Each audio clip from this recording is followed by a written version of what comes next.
On that note, welcome to the Risen Fallen Podcast. I'm your host, Mark Henriksen. You can hear open and authentic conversations about things like mental health, self-development, and today we're going to try and get to those things, but we'll probably talk a little bit of shop, talk some current events. You guys know Hussain Aziz. He's from the EYG Podcast, Everything You Got. He's been on before. If you haven't listened to those episodes, I implore you to go back and check those out. But what's going on, man? What are we chatting about today? There's so much shit going on right now that I'm like, oh, what are we going to talk about? We literally showed up. He showed up today. We're matching outfits. We got the same energy going on. Literally.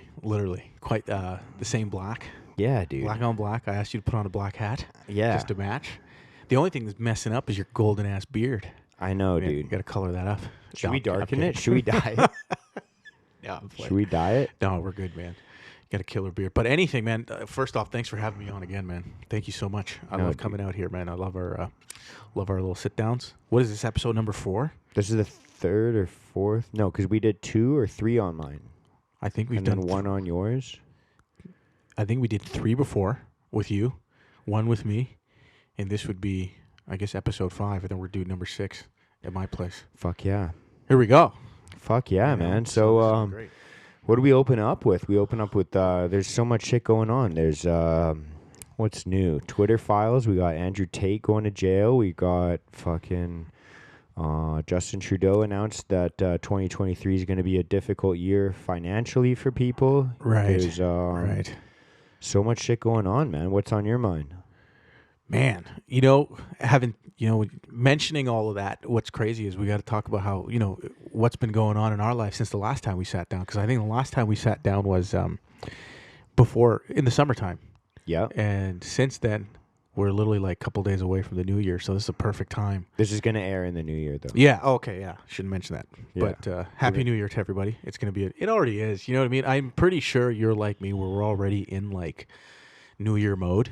100%. Because all the New Year's resolution, people who want to start on January 1st, like, you're already late. Yeah. You're already late. The rest of the world is going. 100%. Based, especially, and if anyone who listened to your last episode with Calvin, you'd probably tell them straight to their face. Yeah, 100%, dude. He wouldn't even tell him. He'd yell him. Yeah.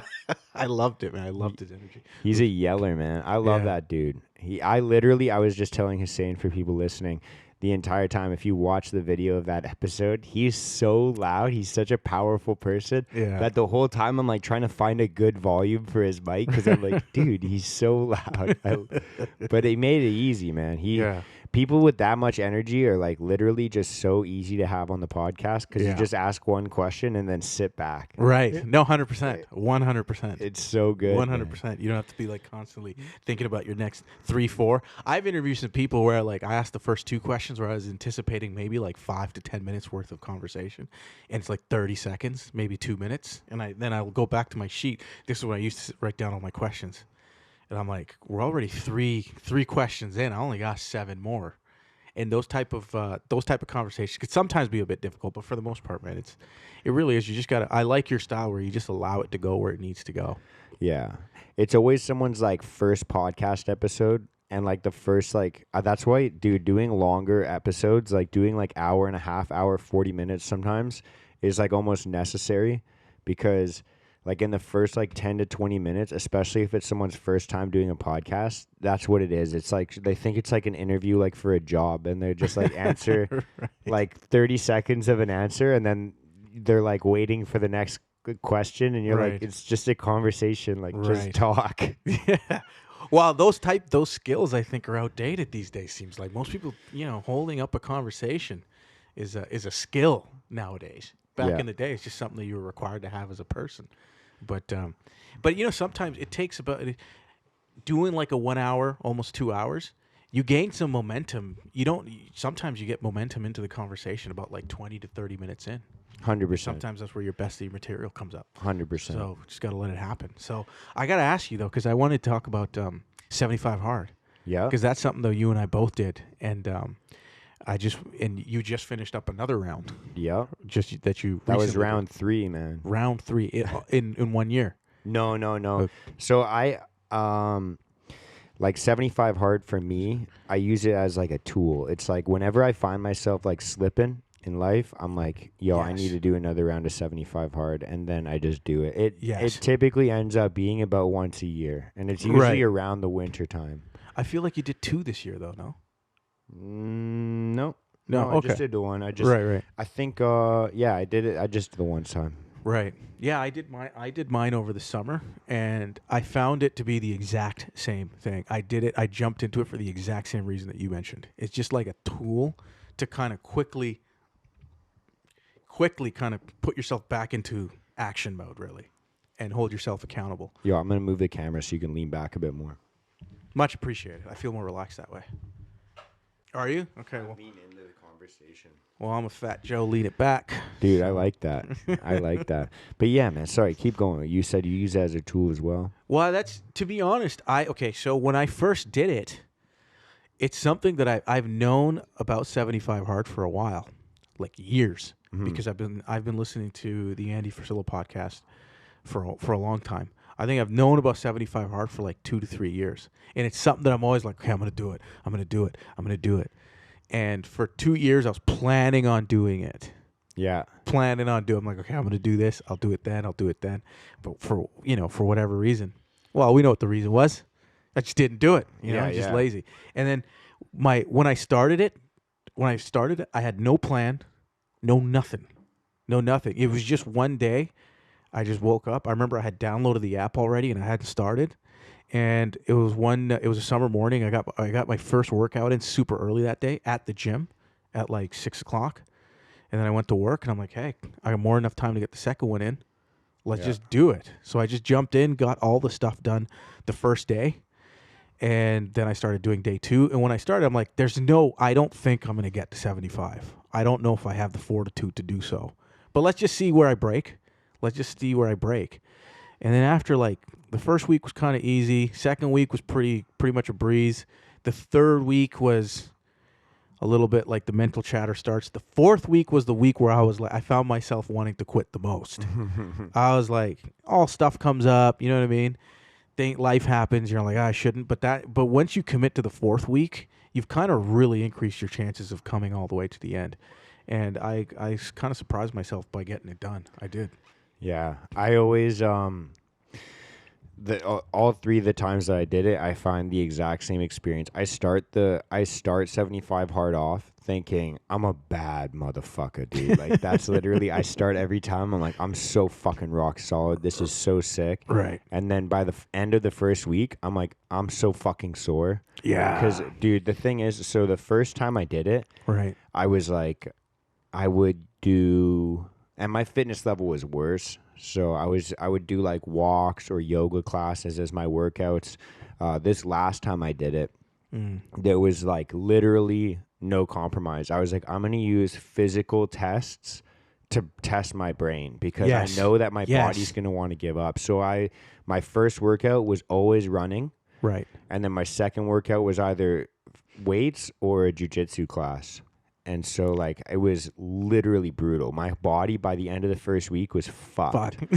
And then it just felt that way for the rest of the time. Like, it just never went away. And then it got for the whole 2.5 months.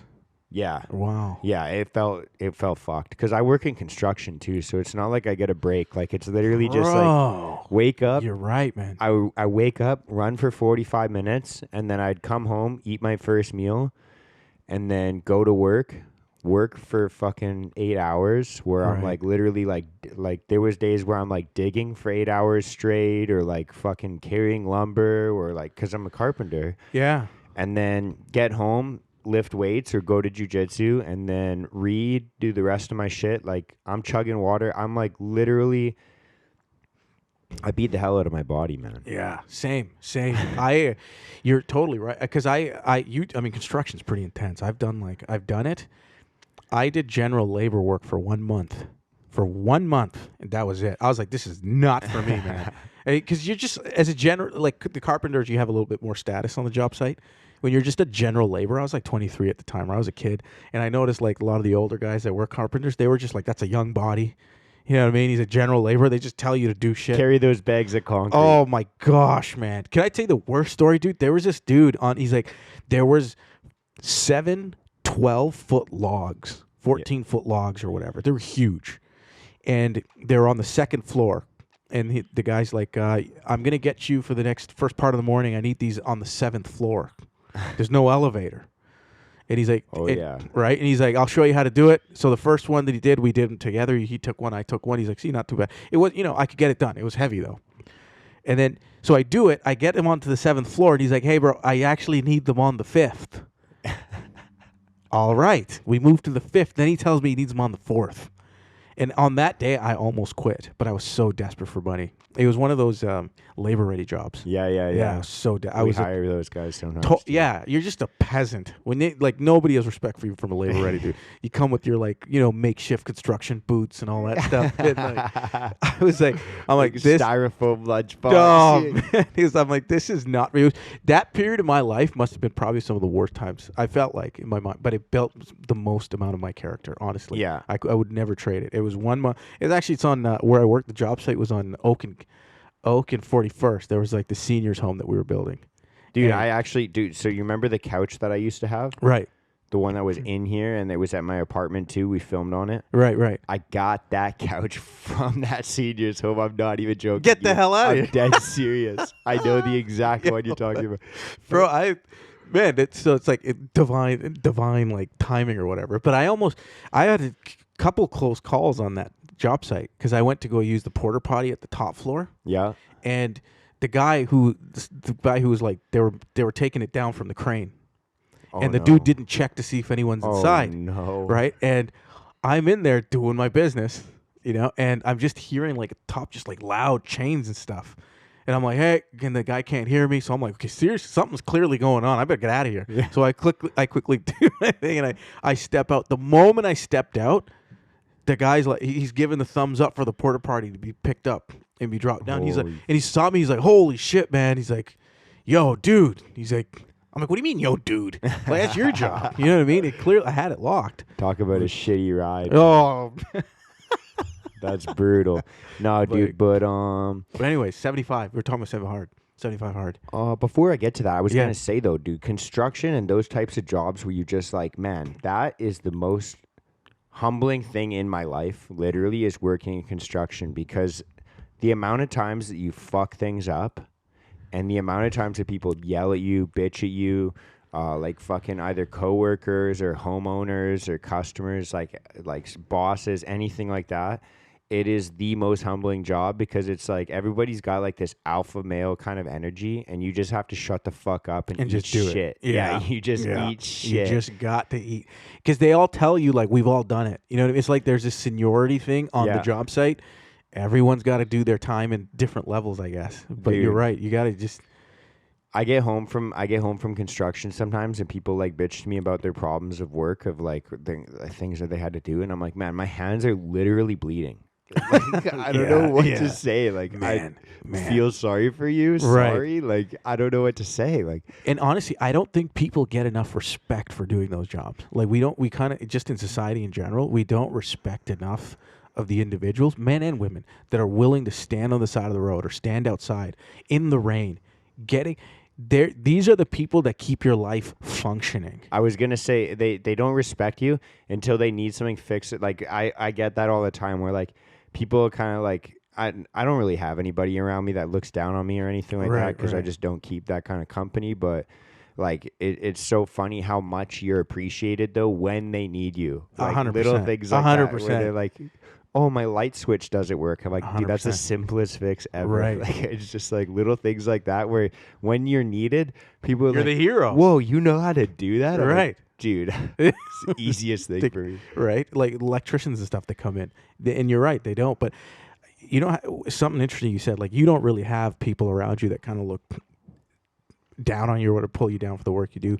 It's interesting because I come from an immigrant family, and labor work and trades in general was seen as work that's you're better than that. My parents were always dude, I grew up thinking that. Yeah. I was I don't want to do what my family does. I don't want to do, because my all the guys in my family work for my dad. Right. And I grew up as a teenager doing what you said, working general labor. I wasn't a carpenter. I would just literally be their bitch. Right. In summer break from high school.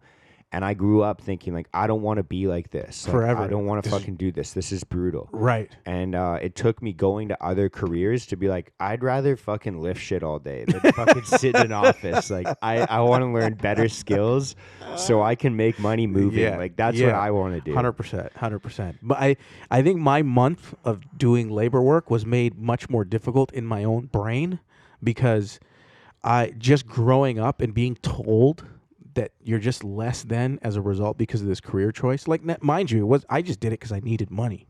But I felt like I had just failed in life. Like, this was the bottom of bottom for me. Yeah. Like, I'm not in an office. It's not, it's cold outside. Like, all my lunches are cold every day. You know what I mean? Like, it's just, you come home just beat up. And I felt like I was in the bottom of bottom. But really, I think if I just had a better attitude about my days, not only would it have been easier, I probably would have gained a lot more perspective and knowledge in a much shorter period of time. Like, now when I reflect on it now, man, I wouldn't trade that time for anything. But at that time, it was like the most brutal thing ever. Yeah. But it just needed a little attitude shift. And it came from, like, I think just being, like, coming from an immigrant family, coming to Canada, like, your parents constantly tell you, like, we want you to do better than we have. We don't want you to be working in construction or these jobs that are less than. But now when I look back on it, man, I'm like, if I took a trade at a young age and you start making money right away and you make good money, you save, you do it right, and all the skills and, like, the humbling that goes on, you probably end up like I would, if I have a kid one day, be blessed, I'd totally recommend it to a son. Yeah. Or a girl, whoever.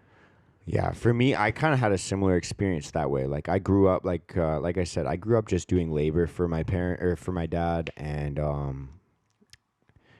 yeah, I remember the first summer that I worked with him. I was 13 years old, and they were doing an addition onto the front of a house in Vancouver, and they had to upgrade the water main.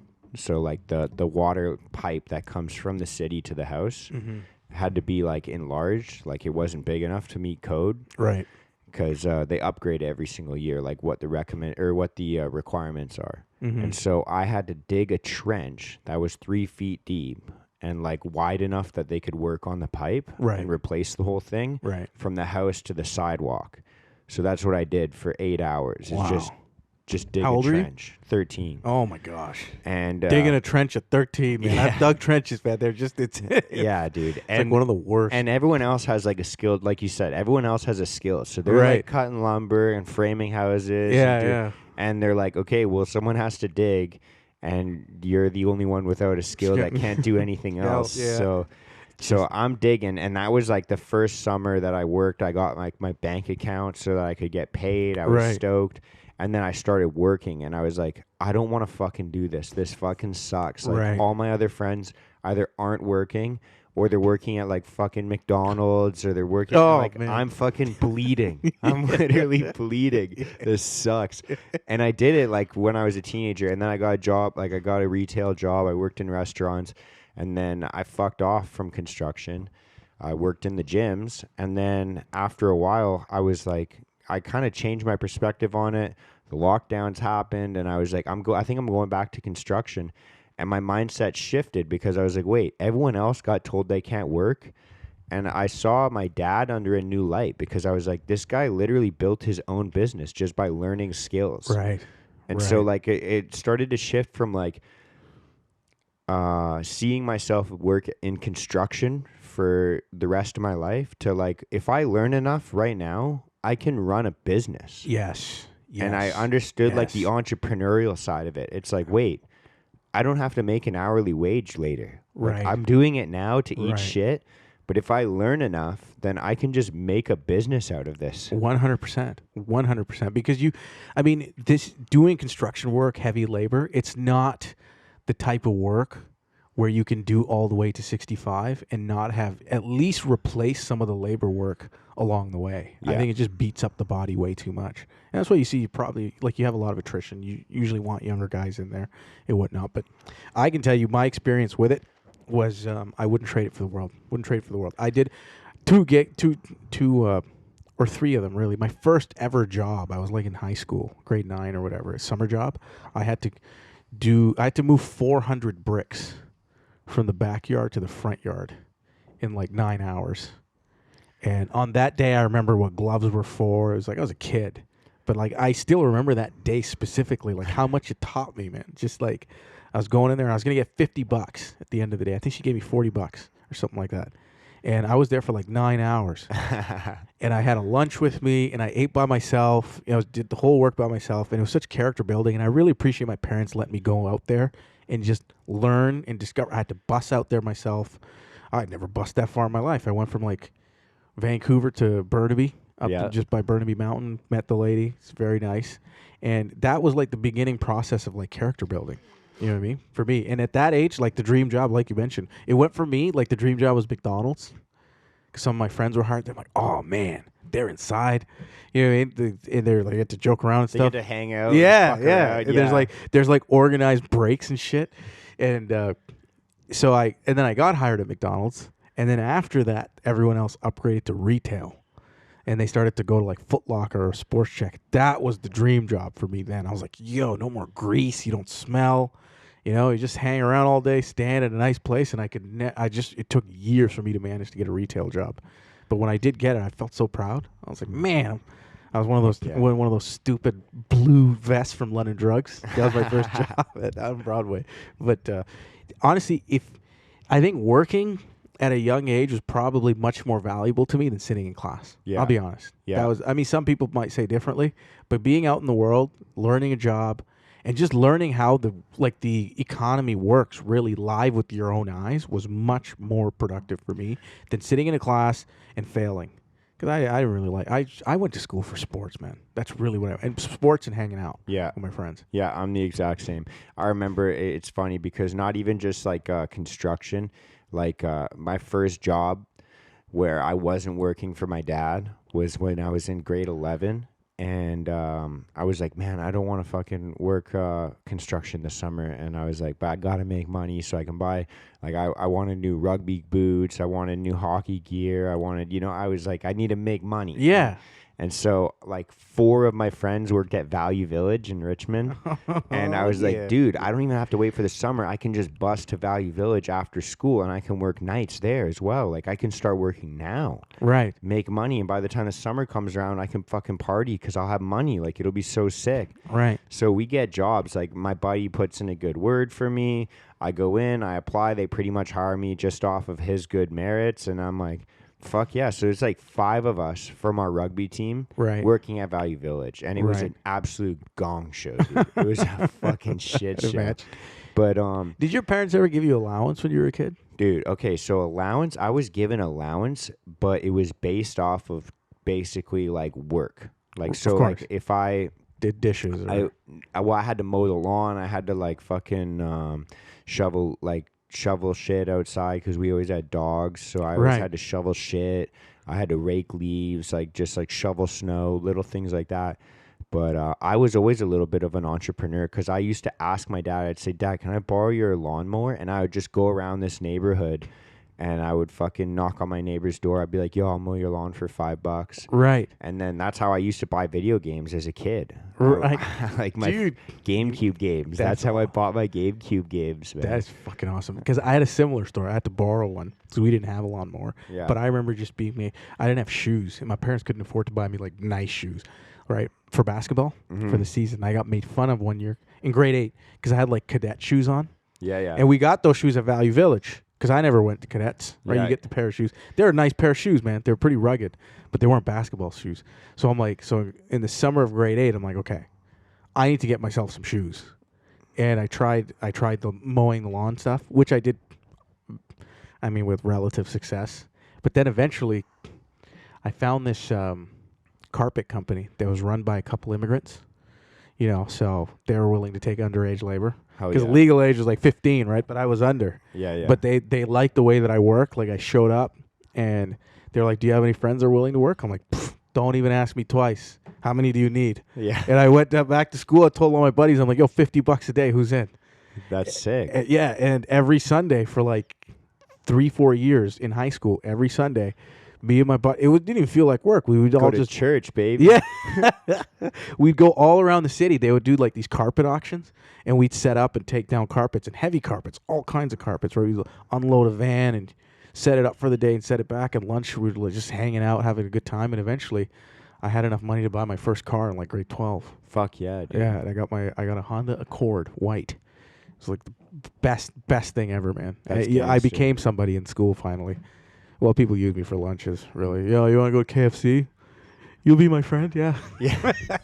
That's gangster, dude. I didn't get a car in grade 12.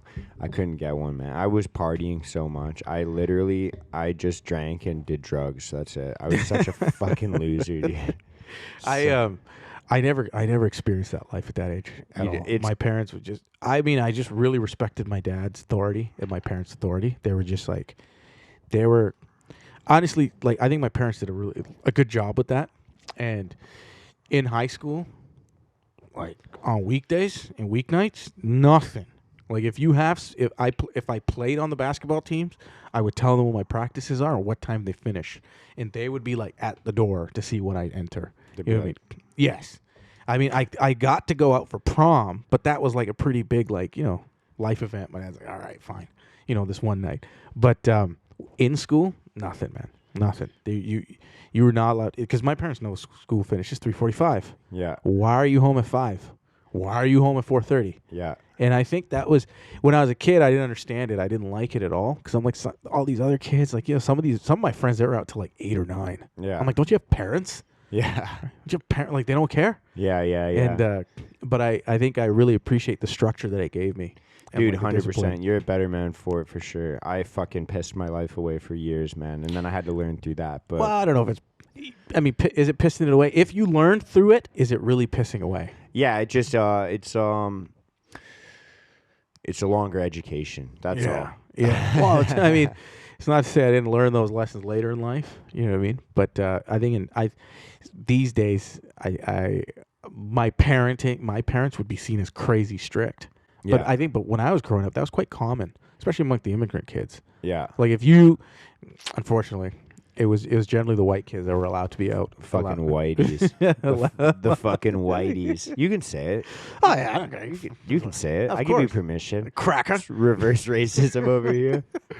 Oh, yeah, wait, that's just racism. Yeah, no, it's. Okay, let's shift the conversation. We done with that? Yeah. Okay, let's get into some racism stuff. No, I'm kidding. No, let's go. Yeah. But I wanted to get back on the 75 hard just briefly, because that's where this was going. Yeah. Sorry. I wanted to ask you, like, when you did your 75 hard, or the 3 times that you have done it, did you feel like did you learn more about yourself, or did you learn more about, like, doing 75 hard, what it takes to do all these things? Like, what was the most beneficial thing out for you think, just doing it? Because you said you did it just because you felt like you're slipping. Like, the first time you did it, when you came out of it, like, what was it like? The first time, like I said, I kind of gave myself, not that I compromised, like I was pretty strict with myself, like, in terms of, like, yeah, I completed it, but I was just kind of mindlessly kind of ticking the boxes. Like, I was just like, okay, These are the things I have to do today, and I'm going to do them. And then when I had finished, something felt weird within me, and then I kind of thought, I don't think I did it with the right intent. I think I was just doing it just to do it, just so I could say that I did it. Right. And, if anyone completes it, and even if they do it that way, then it's like, fuck, you still did something that, like, 1% of the world, I think, would never, possibly even attempt. Right.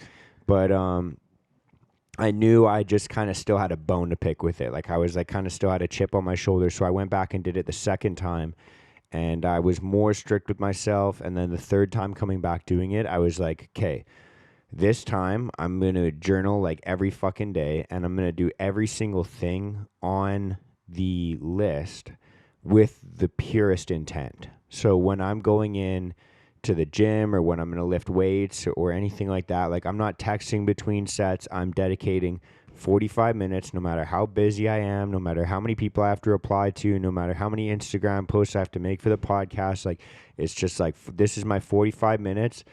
The world's shutting off. I'm dedicating this 45 minutes to bettering myself. And so I did it with, I believe, more pure intent that way. Right.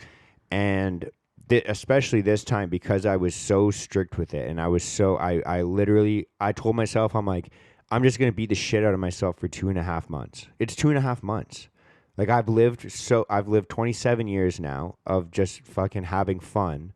I think I can do 2.5 months of beating the shit out of myself. Right. You know what I right. mean? Like I was like, that's the way I told myself. And this was the second time. This was my third time doing it. Oh, okay. Right. And so doing it this time, there was actually a realization again yesterday where the way it's impacted me so much is, for example, one of the things I do all the time is I'll take my laundry out of the dryer, and I do my laundry at night. So I'll take my laundry out of the dryer and I'll throw it all on my bed. Like there's laundry on my bed right now. Right. And a lot of the time I'll finish up all my work for the day. I'll neglect the little things like that. And I'll be like, I'll fucking do it later. I got to do this. I got to work on that, whatever. And then I get to the end of the night and I'm like, I got to go to bed now. And I'll just fucking throw the clothes like back in a laundry hamper or on the floor or whatever. And I'm like, I'll fucking do it later. And the other day I was writing in my journal and I was writing about kind of the issues that I've dealt with in regards to addiction or behaviors I'm not proud of, things like that. And I realized I'm good at prioritizing the things that other people see or the things that I can deem to be important, like my work or my workouts. But I still skip on little things like that. Right. Or like I'll leave dirty dishes in the sink. Right. Or little things like that. And so for me, 75 Hard was kind of a transformation in my mind of when I can tell when my brain is trying to compromise and when I'm trying to just bitch out a shit that I don't want to do. And and dude, like I think you and I have talked about this before, but like we're good salesmen. And I'm not talking like you and I'm saying like human beings are fucking good at sales. Right. And people don't think they're good. People will be like, well, I'm not good at sales. But how many times do you sell yourself on fucking not doing your best? Because you're like, oh, I don't have to do that little thing because someone else will take care of it or no one else is going to notice or I can just do it tomorrow. I can just put it off. Like we are the best at selling ourselves on shit that we shouldn't be doing. And justifying it so that we actually somewhat feel good about it in the moment. Right. But it sabotages self-esteem and self-confidence in the long run, and we all know it. That's so interesting that you say that, because Mike, I got a question for you as a result. Then is it because we're such good salesmen, or is it also because we're just really good at buying bullshit? It's both. Right. Because the issue is, dude, is that you know your own weakness better than anybody else. Right. And so it's like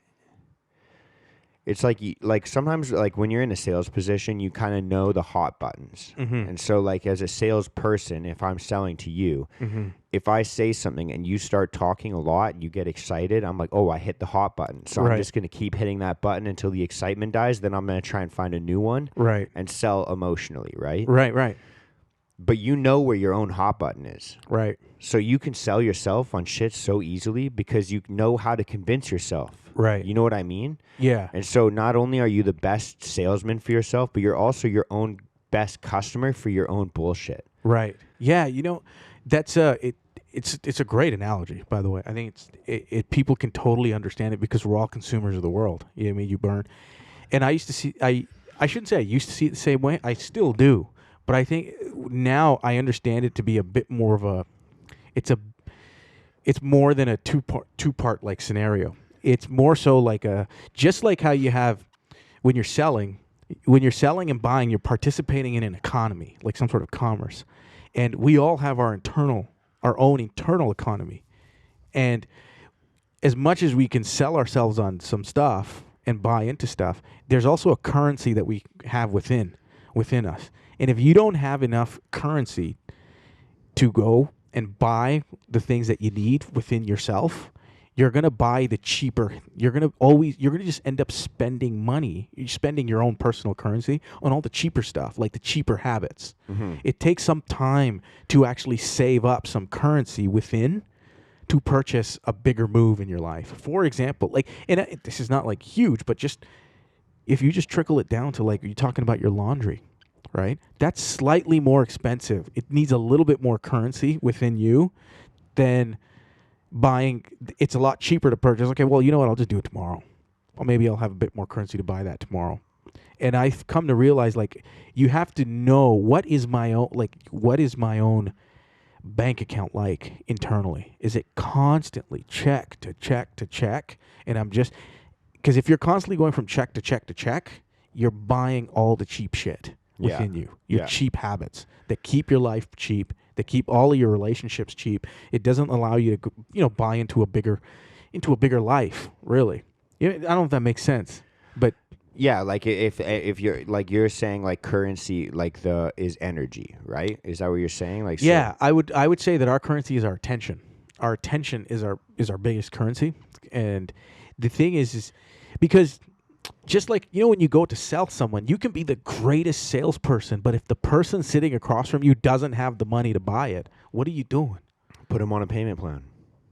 What if they can't even afford that? You're right. Bro, I was a good salesman, man. No, but I think what if you don't have that? But certain things you can't put on a plan. You know what I mean? Yeah. If some things you just need to buy cash. Yeah. The big things in life, you know what I mean? Things are really worthwhile, I guess. They're just, if you have it, you can just put it down. You feel better about yourself too.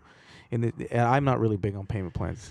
But that's the thing, dude. That's the thing is like putting shit off like that, like saying, "Oh, I'm going to do that tomorrow," is putting everything on a payment plan. I think. Yes, exactly. You know right? what? Well, shit. Yeah, that's totally right. And then your fucking bills stack up, and you're like, "Why do I owe this much right now?" And it's like, "Oh, you put everything on tomorrow." And month after month, you're defaulting.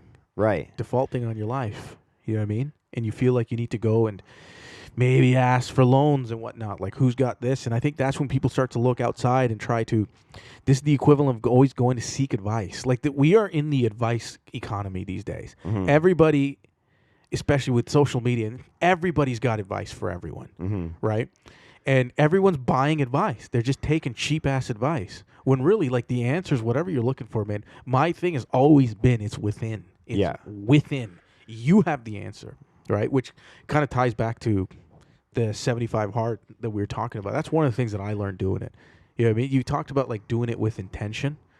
When I did it, after like a week, I'm like, okay, if I'm going to do this, let's fucking do it. Mm-hmm. And so I purposely kind of chose the things that I knew that I was struggling with the most. Mm-hmm. So for diet was one that I struggle with like my whole life. It's my biggest weakness. Yeah. So I'm like, okay, if we're going to do it, what are we going to do? What are we going to choose as the diet here? Because you get to choose on the program. So I'm like, okay, we're just no sugars whatsoever.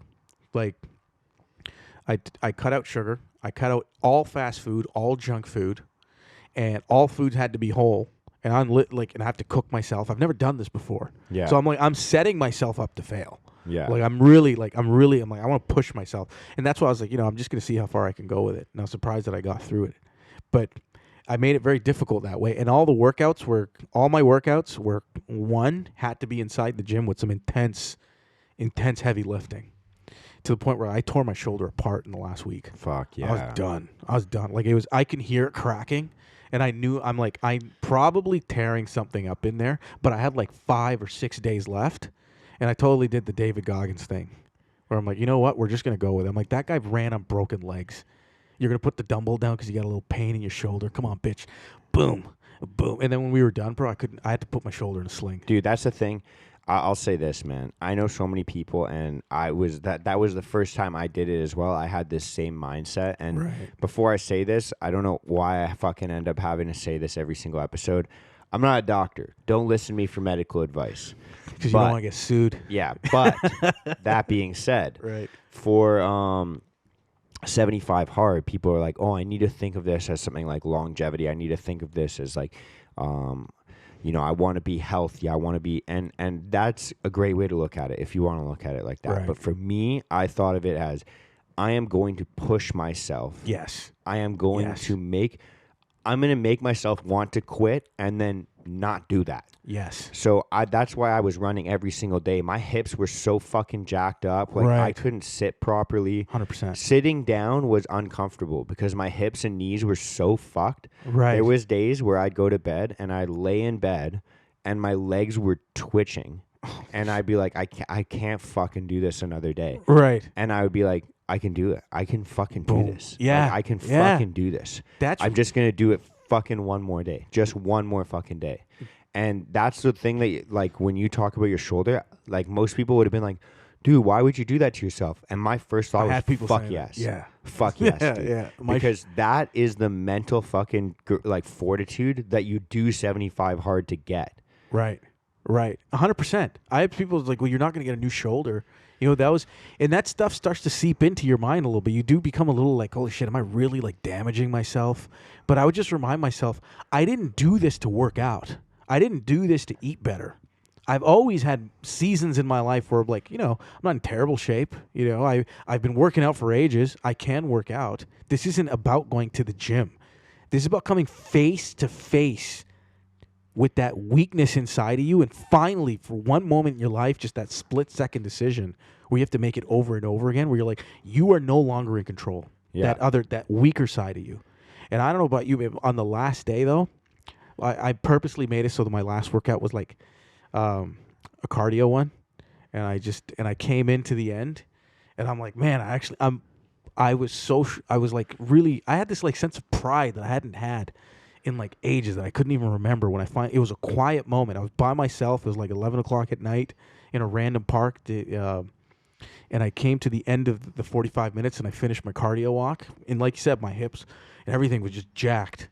But when I finished, I can't even tell you why. I just put my hands up in the air. I didn't even know why. It just felt freaking good. I had like the right music going.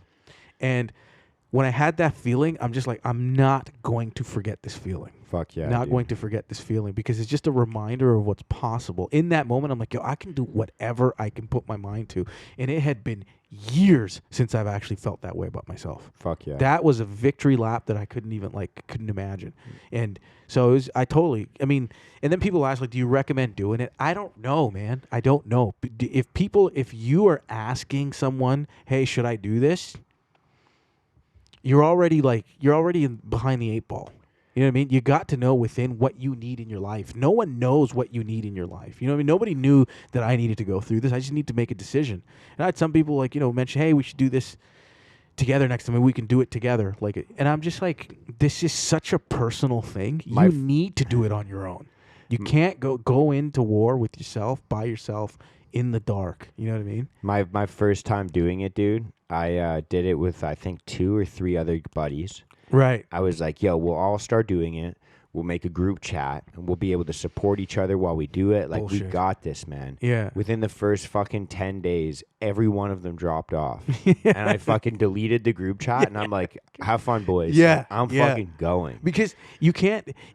have you read the David Goggins book? Not the new one. The Can't first one? Hurt Me. Yeah. Yeah, Can't Hurt Me. Remember when he talks about the boats? Who's going to carry the fucking boats? Right. Yeah. But when he went in for a second time after his first injury, he was like, I can't focus on, kind of like comforting and babysitting people through this one. Like, I needed to get through it myself. Mm-hmm. And that's because sometimes when you formulate the group and you join a group, when you see someone fall out, it might influence you to do the same. Yeah. Because you're comparing, if that person did it, then, it must be really hard. That's what your chances of getting through it might be better if you just go on your own. 100%. Because you're not seeing anybody fall out. You don't know your own inner strength. Yeah. I recommend you just do it on your own. Get the app, just run with it. Don't even tell people that you're doing it. I didn't even like posting it on Instagram either. I just kind of did it because I'm like, it says, do you want to make an IG post? I do it every 2 weeks. Just post it up. I know you did the dailies to show the consistency. Yeah.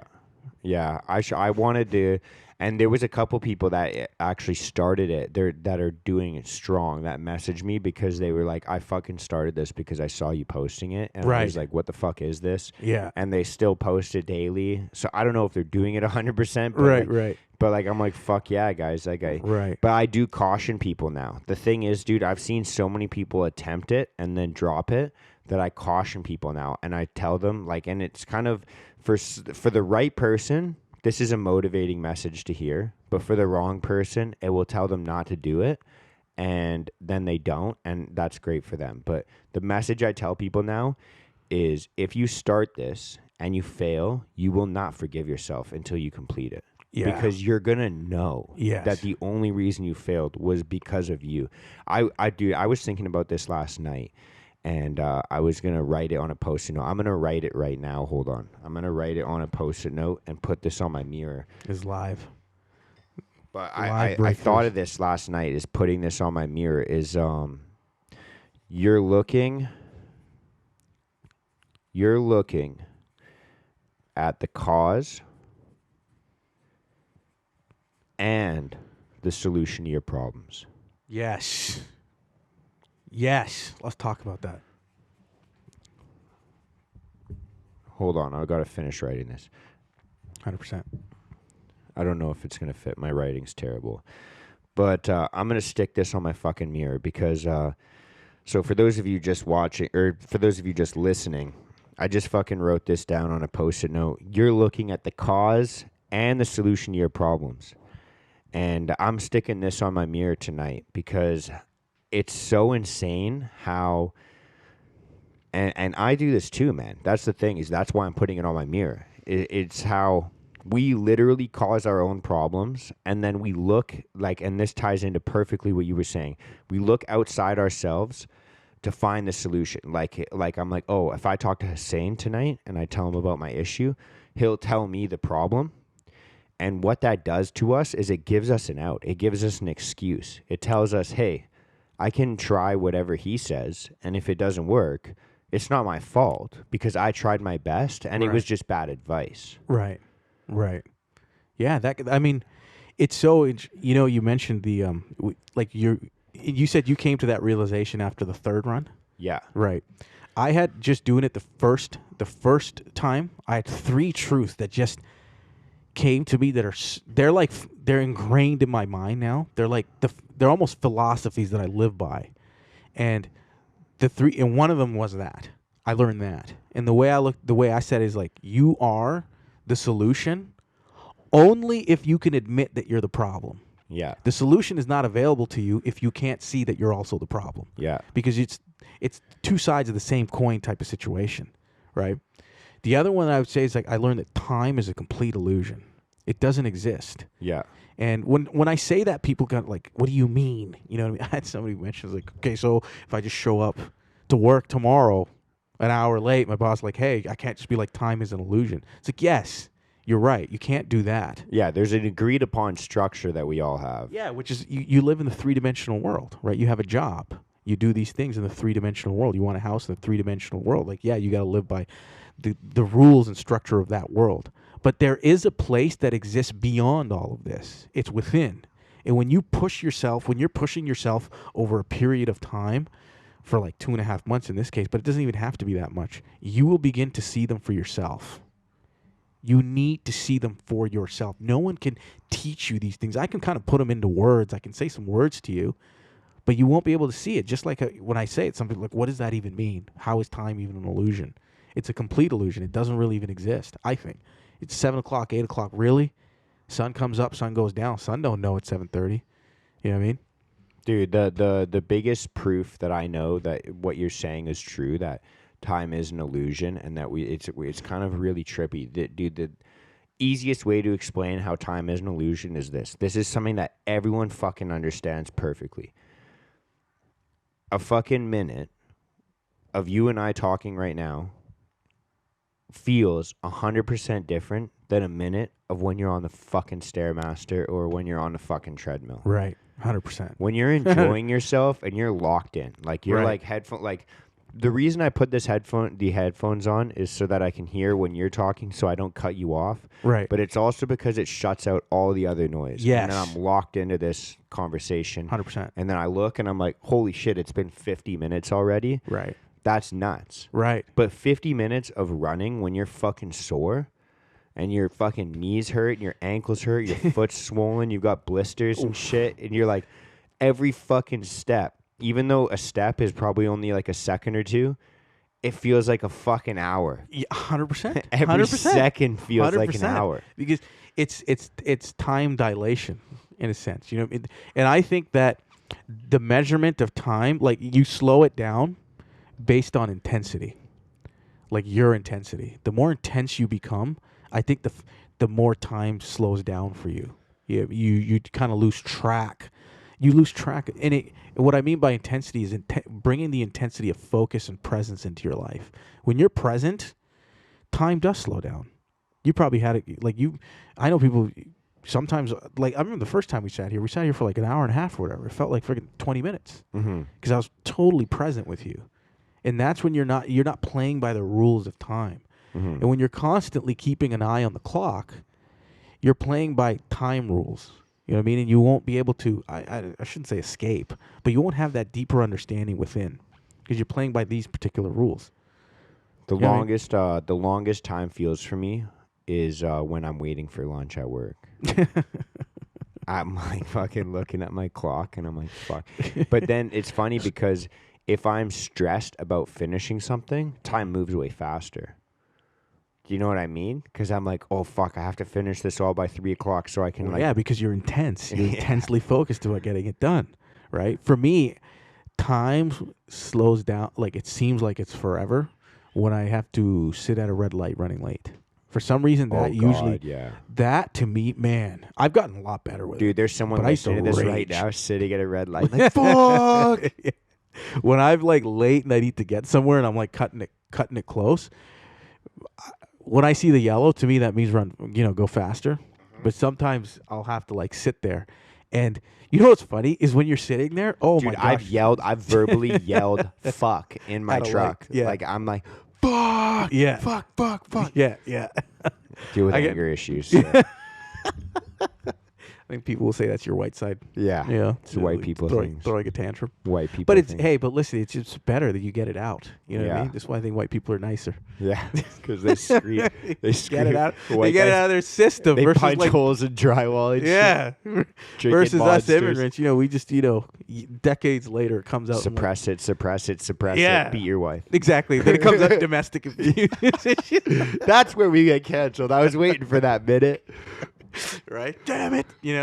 But I when I'm sitting at those lights and it's red, my mind I don't say anything. I look cool as a cucumber, but I'm just sitting there tapping and I'm like, man, who the fuck put this light here? It's so unnecessary. The city planners in the city are complete garbage. They don't know nothing about driving. You probably have like a transit person who are making these city plans, blah, blah, blah. I need to, and then it goes green. I'm like, oh yeah, let's go. Motherfucking bike lanes. Yeah. No, bro. Don't even get me started.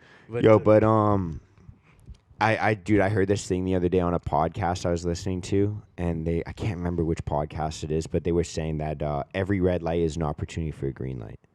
And since I feel myself getting mad, when I went to pick up this desk, dude, this is a perfect example. When I went to pick up this desk, I had to pick it up in the West End, like downtown, like on Nelson Street. And I had to be in Langley for a lunch right after. And I'm driving with my girlfriend, and she has to get home in time to get dressed, do her makeup before lunch, blah, blah, blah, blah, blah, right? And so I'm running late, and we hit every single red light from just north of Oak Street Bridge, to downtown. Every single red light.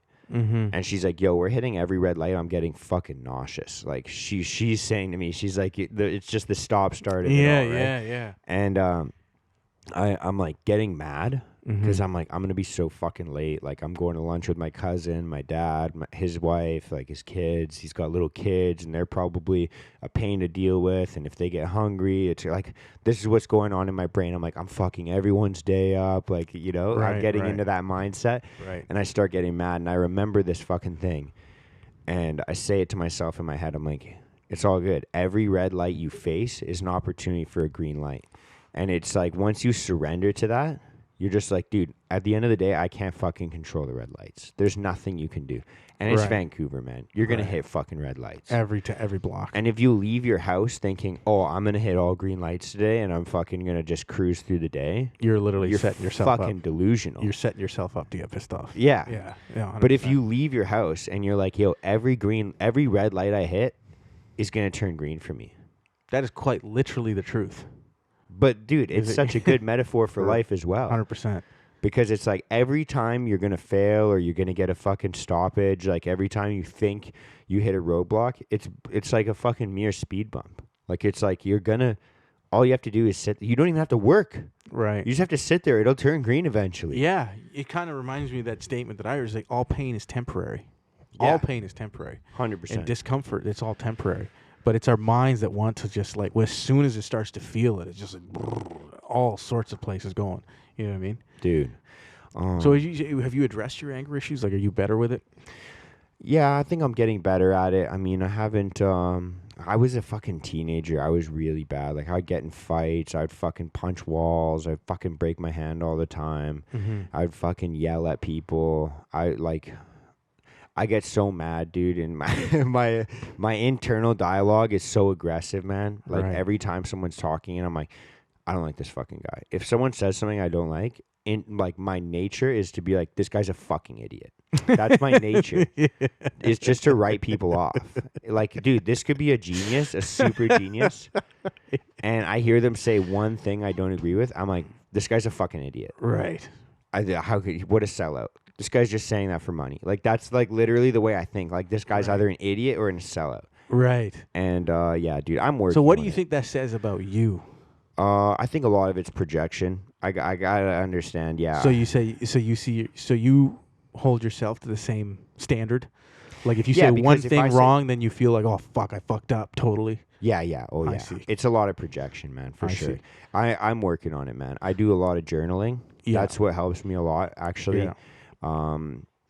And I speak about this on the podcast too, is like, when, especially with other people, like, because there's two types of anger, is like anger at other people, anger at yourself. Mm-hmm. And in my eyes, I don't know, other people, I guess you could be angry at the world, but I feel like It's all the same. Yeah. It's all the same. It's like angry at external things or angry at internal things. And like, most people that deal with anger issues, and it's like, it's usually just internal things, and then it manifests externally. Because, like, when you get mad at somebody because they say something stupid or obnoxious, or like, why the fuck would you say that right now? Like, there's been so many times where, like, I look at someone, say, like, in a social setting, and they say something stupid, you're like, why the fuck would you say that right now? Right. But it's like, I've definitely been in those situations, for sure. But the thing is you've been that guy. I've been that guy. 100%, And then you get mad 100%. at them. Yeah. Because what happens in your brain internally, at least this is like for myself, what happens is it brings your brain back to when you were that person. And when you get mad at yourself, you're like, man, shut the fuck up. But then you project that on the other person because subconsciously you don't want them to do the same shit that you did. I see what you're saying. That's why quite interesting. So you're saying, like, in that moment, like, for example, I could say something really dumb right It's a now. judgment. Yeah. Yes. So and your brain just takes you back to a moment where you remember you doing the same thing, and then so what you're saying is you're yelling at yourself, really, but out loud. Yeah. Oh, I don't do it out loud anymore most of the time. Now it's just internal judgment. But I still deal with it in a different way now, because I feel like so one of the things, like, the reason why this quote means a lot to me, the reason why it's important to me, is because I see a lot of people in my life, people that I care about, who are struggling with things, and they'll say things like, oh, I feel really uncomfortable doing that, so I'm just not going to do it. Mm-hmm. Like, it could be anything. Mm-hmm. And I think, fuck, like, the thing that you need, the thing that you feel uncomfortable doing, the thing that you feel the most resistance to, is the thing you need to fucking do. And then your life will just be better. Right. And that's such a hard lesson for me to learn. So Right. when I see other people doing it, Right. I'm like, what the fuck are you doing? You're just talking about your problem? Right. You But not know knowing the solution. Yeah, but not realizing, you've done the very much the same thing, where you had solutions right in front of you, but couldn't see. Dude, there was so many times, like, part of that interview with Calvin, where he talks about looking in the mirror. Right. And he talks about taking his shirt off and looking at himself and being like, I fucking hate I this. remember that. Yeah. Dude, that was me throughout all of high school. From when I Right. was 13 years old until I was 19 years old. Right. 6 years straight of me looking in the mirror and thinking, I fucking hate this person. I hate this. And I didn't know why. But part of me knew. Right. But I wasn't willing to admit it. Knew what? Like, Like, it's you like- knew that you hated yourself? Yeah. Yeah. Right. Oh, I knew I hated myself. I couldn't figure out why. I see. And it's like, you're fucking fake. You lie all the time. You fucking put on like a facade for people. Like, you pretend that you're confident. You pretend you know everything. You pretend you have a shit ton of money when you don't. You pretend you're comfortable in your own skin. Like, dude, I was overweight. Like, I was like a chunky kid, right? And I would be like, I would make jokes about it. Like, I was comfortable about it. But you're not. But I wasn't. Right. It's like that self-deprecating humor to hide. 100%. Yeah, I did that a lot too. Well, I mean, here's what I got to say, because If you're gonna lean forward like that, I gotta move the camera again. okay, why do you want me to lean back? Yeah, I guess I feel like the conversation's kind of picking up, so I'm just like, I'll move it forward. yeah, okay, no worries. Oh right, I guess is it because my ass is sticking out? No, I moved it so that we were just both in like the first and third part of the screen. Oh, I see. Yeah. Rule of thirds. Yes, I know that one very well. No, 100%. I gotta get it better. I gotta get a camera, man. I gotta get second cameras, dude. I gotta get another. Dude, camera. if you ever want to use mine, just let me know. I have a couple cameras Yeah. that are Do when they I go out. record in 4K though? Yes. We can get a big camera set up in here. Yeah, 100%. I have some lighting if you want to borrow. I usually when I'm not shooting, or filming, for any sort of documentary or anything like that, just have it here. Sometimes my shoots are like months apart, so Fuck yeah. yeah, I'll Dude, do my that'd be lenses. wicked. Yeah. Anyways, hey, people, listen. This is a Sorry. yeah. Sorry, everyone. No, you were talking about your anger, man. I will tell you this. There's so much that you said there, but I remember when I was here for some Christmas. When I was here for Christmas, you Your mentioned first white person Christmas. I can't say my first. I think I've can. been around. I Okay. Well, I gotta say you're my favorite white people. Thank you. You're one of my favorites. I'm your favorite I have white people. You're one of my favorite I'm all white person. I'm white people. I can speak for all white But people. I mean, I love everyone. I love all white people. All, I can speak for all blacks, white people. All browns. Mhm. Yeah, you like everyone. I would say so. Except, no, I'm kidding. There is no except. Yeah. But no. Least favorite race on 3. 1, 2. No, I'm not doing this, man. Are you crazy? I'm not doing this. Are you crazy? I don't even know if I have it. Do I? The I old do. bait and switch. The old bait and switch. I do. But I mean, no. Do you have a least favorite race? Go ahead. At least answer the question. Okay, on 3. No, do you have a least favorite race? Yes or no? Do I have a least favorite race? Yeah. I think everyone does. That's definitely a yes. But I think that could just be a projection because I do. No, but I do love everybody, man. I don't know. You know what? I don't know. I can't say that I do. Least favorite race? I don't know. That didn't even make any sense to me. Honestly, the whole question. I'm not trying even to get you canceled. No, honestly, I'm not even trying to act like I'm some holy. If I did, I'd honestly say it, but I really don't. I don't think I there's no least favorite race because there's so many things that piss me off about everybody. Well, okay, I'll say this. If you asked me that question like 2 years ago, I probably would have gave you like 5. Yeah. That's not least favorite then. That's just hating a lot of people. Well, I gave you 5, but a countdown, top 5. Okay. So number 1 would have taken the crown. Right. You know what I mean? I always used to make these jokes like, you have... And number 1 is... Yeah. And my... so it was like, you're really trying to dig this out of me, man. You're really... But I always have this joke where I'm like, you have like... You have this, you have air, water, dirt, cockroaches, and then you have like this people. The scum of yeah. Then it would be that race. Yeah. But white people. I ain't gonna say no, it wasn't white. Whites are the leader of the world, man. Dude, and say that again if you want to get canceled. Yeah. Well, the thing is about white people is they're really good at sticking up for other people. That is 100% true. They're really good at being offended on other people's behalves. Especially if they're like liberal white women. Liberal white women are the backbone of society. Yeah, at least taking all the offense. Yeah. And that's because that's a heavy load to carry. So for every other they got some strong backbones. Yeah. You know what I mean? To carry everyone's offense. But it's unfortunate that they don't know that taking offense is the cheapest virtue you can ever do. Like it is, being offended is the most cheapest, most useless thing on planet Earth. I knew I'd get this out of you. I knew I'd get this out Son of a bitch. I love this side of you. No, honestly, this like irks me. Listen, people will say, "Oh, that offends me." Okay, now what? Was that your white person voice? No, it's not a white person. Is it? I guess it's my white person. Your white person voice. John. Something along those lines. Something very monotone and very straight. Yeah. Very low personality. Yeah. Just very vanilla. Yeah. Blend in. Very vanilla. Just blend in. Mayonnaise. Yeah. Yo, man. I used to shit on mayonnaise. That's just the greatest now. Yeah. I didn't even know what it's made out of. Just realized It's egg, dude. Yeah, eggs and batter and all that stuff. Is it batter? I don't know. I'm just guessing. I don't know your white people food. You guys don't really have a lot of good food. To be honest. This is why you guys conquered the world. These guys are eating like shit. Dude. Salt there's and pepper. Fucking good comedian that talks about that. How the people of England, they had to conquer everywhere else because they had the plainest fucking food. Dude, plainest a lot of things. You know what I mean? They went to India for the Karma Sutra. And the spices. You know what I mean? India's definitely adds the flavor. And tea, bro. That was like the main thing, I thought. Was it Didn't tea? they go there for tea? I have no idea. I'm pretty sure. Is tea from India? Yeah, I guess. Dude, tea doesn't grow in fucking...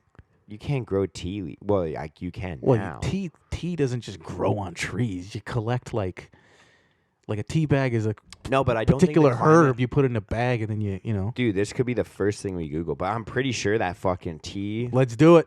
I don't think that tea fucking... I don't think that tea actually like originates... Is tea from England? They love their tea, man. Earl Grey. I know, but... Earl Grey. Tea in the United Kingdom. Tea in the United Kingdom, a ceramic teapot. Oh, that's not it. The Tea Detective. That's a real thing. Dude, I'm telling you. Well, beverage United Kingdom. Where Despite the fact that coffee consumption is unquestionably on the rise, do Brits drink more tea? Sorry. The history of tea in England. Who brought tea to England? No, tea was already there, man. They've been drinking black tea forever. Dude, I don't think that even black tea was like... The quantity of tea that found its way to England before the 17th century was very minimal. The Portuguese and Dutch traders started shipping tea from... Oh, yeah, it would make sense. Tea is from China. From China and other countries around the 1600s. And then it was readily available in London's coffee houses. I thought it was in India, because that's just my whiteness coming out. Because I thought that in other Asian countries they drink a lot of like green tea, but I feel like black tea doesn't grow. Like maybe you can grow it in England, but I just feel like nothing grows in England. That's the way I think, other than like fucking potatoes and like grass. The climate sucks. Yo, see, I'm going to say this about white people. Me growing up. Yeah. Aside from the flavorless food that was always like salt and pepper is flavor, bro. Yeah, and ketchup. for some spice. Yeah. Even tomatoes, dude. Tomatoes, they don't grow in places like this, dude. Yeah, man. I don't blame the English for getting on their freaking sail ships and trying to figure out what's out there in the world. You know what I mean? You just have that. But the other thing is growing up in like Toronto and out here, I was never confused about this when I would go to a non-white person's house. But every time I come to a white person's house, it's just it was like anxiety, man. It just confused the shit out of me. You'd get anxious? Yeah. Or they'd be anxious? I'd be anxious because I'm like, am I going to do it right this time or not? And what is this that I'm talking about? Like, and I promise you, a lot of immigrants like me probably relate. And it's, do I take my shoes off or do I keep my shoes on? Oh, yeah. Dude, that just annoyed me. I'm like, why don't you guys all just be like the rest of the world and take your shoes off when you come inside the house? And there's so many places where I'd go and take my shoes off, and I walk around the house. I'm the only doofus in socks. Yeah. They're like, oh, you took off your shoes? I'm like, wow. And you go to the next guy's house, you keep your shoes on. That was worse. Yeah. And they took all of theirs off. And it came to a point where I'm just not going over to white people's houses anymore. Yeah. Man. Dude, you know what? Even as a white person, I still deal with that. What do you mean you deal with that? It's your house. No, but yeah, if I go to my own house. But I'm saying like going to other people's houses. Right. Because like I do home renovations. So I go into people's homes all the time. Like there's times where we get service calls where it's like a customer whose house we've renovated and they have like an issue with their closet door. They just call us. Right. Because they're like, hey, can you come and fix this door? Right. Or like, hey, can you come and fix my sink or whatever it could be? Right. And like, yeah, I'll kick my shoes off at the door because that's how I was raised. Like, there's like fucking, you see my place. Like, there's a fucking shoe rack at the door. No, I'm not saying it's pristine. I'm just saying the carpet's real nice. No, these carpets are shit, dude. But no, but you're right. Your plate. When I walked in, shoes at the door. Yeah, easy. Yeah, you that's can why see. I came. Yeah, Last time you saw the shoes. You're like, this is my kind of guy. But no shoes in the house. yeah. But no, there's people like customers all walk into their house and they'll be if like, you go can into a leave your customer's shoes house on. that's not a white person, you probably know. Like, you're taking them off, or is it like you're still? Well, I take my shoes off everywhere Okay, that's good. because I wear boots a lot of the time too, Yeah. and I'm like tracking shit in Right, the place. right. Some people will be like, "You can leave your shoes on," and I'll be like, "No." Yeah, there's mud on this shit. Yeah, you don't want me to do that. I'll leave my. Here's the other thing, dude. I'll ask you this: you take your shoes off inside, or do you leave your shoes on outside, or do you leave your shoes outside? Because, dude, I lived in an apartment building in Richmond, Right. and people leave their shoes outside. You mean outside your door, apartment door, or like at the lobby?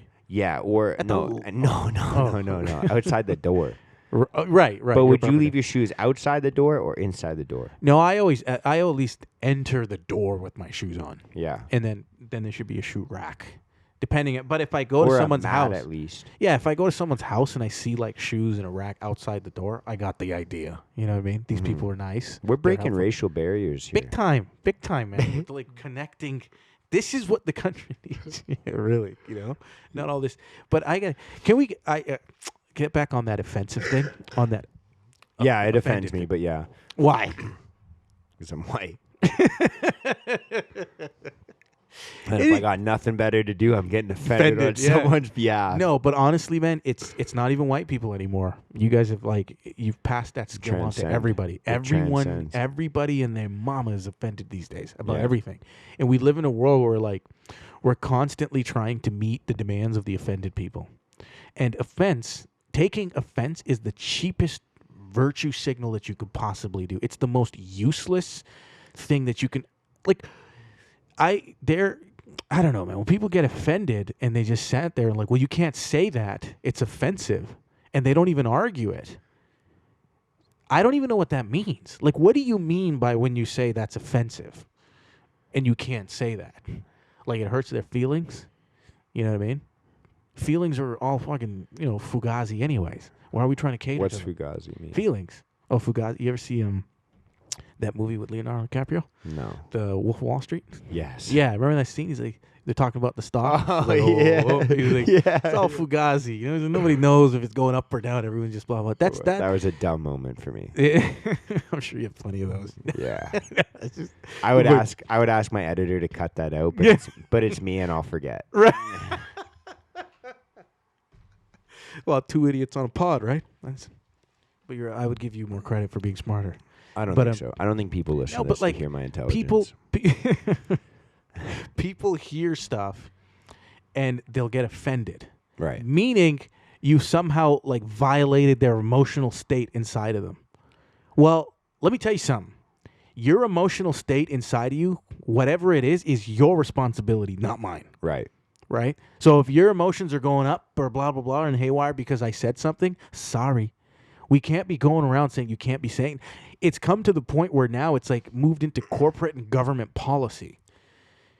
It's absolute madness. Right. What are we talking about? Right. You know what I mean? Absolute madness that people can lose a job or somehow be moved around or demoted over some sort of emotional, whatever. And I hate to say it, ladies, but it's generally ladies that get offended a lot sooner than a dude does. Right. Just saying.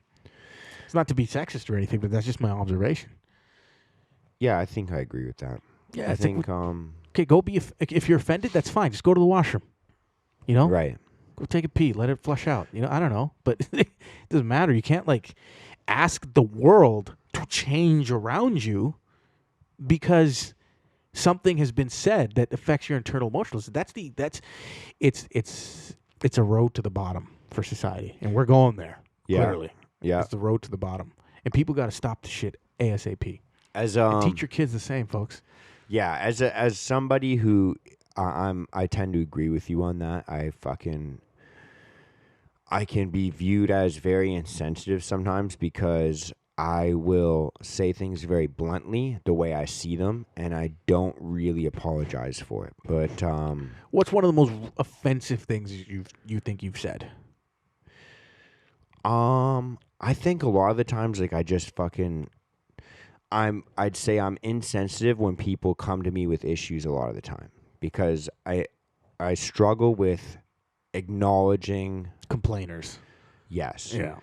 And so a lot of the times I'll just be like, okay, so what did you do about it?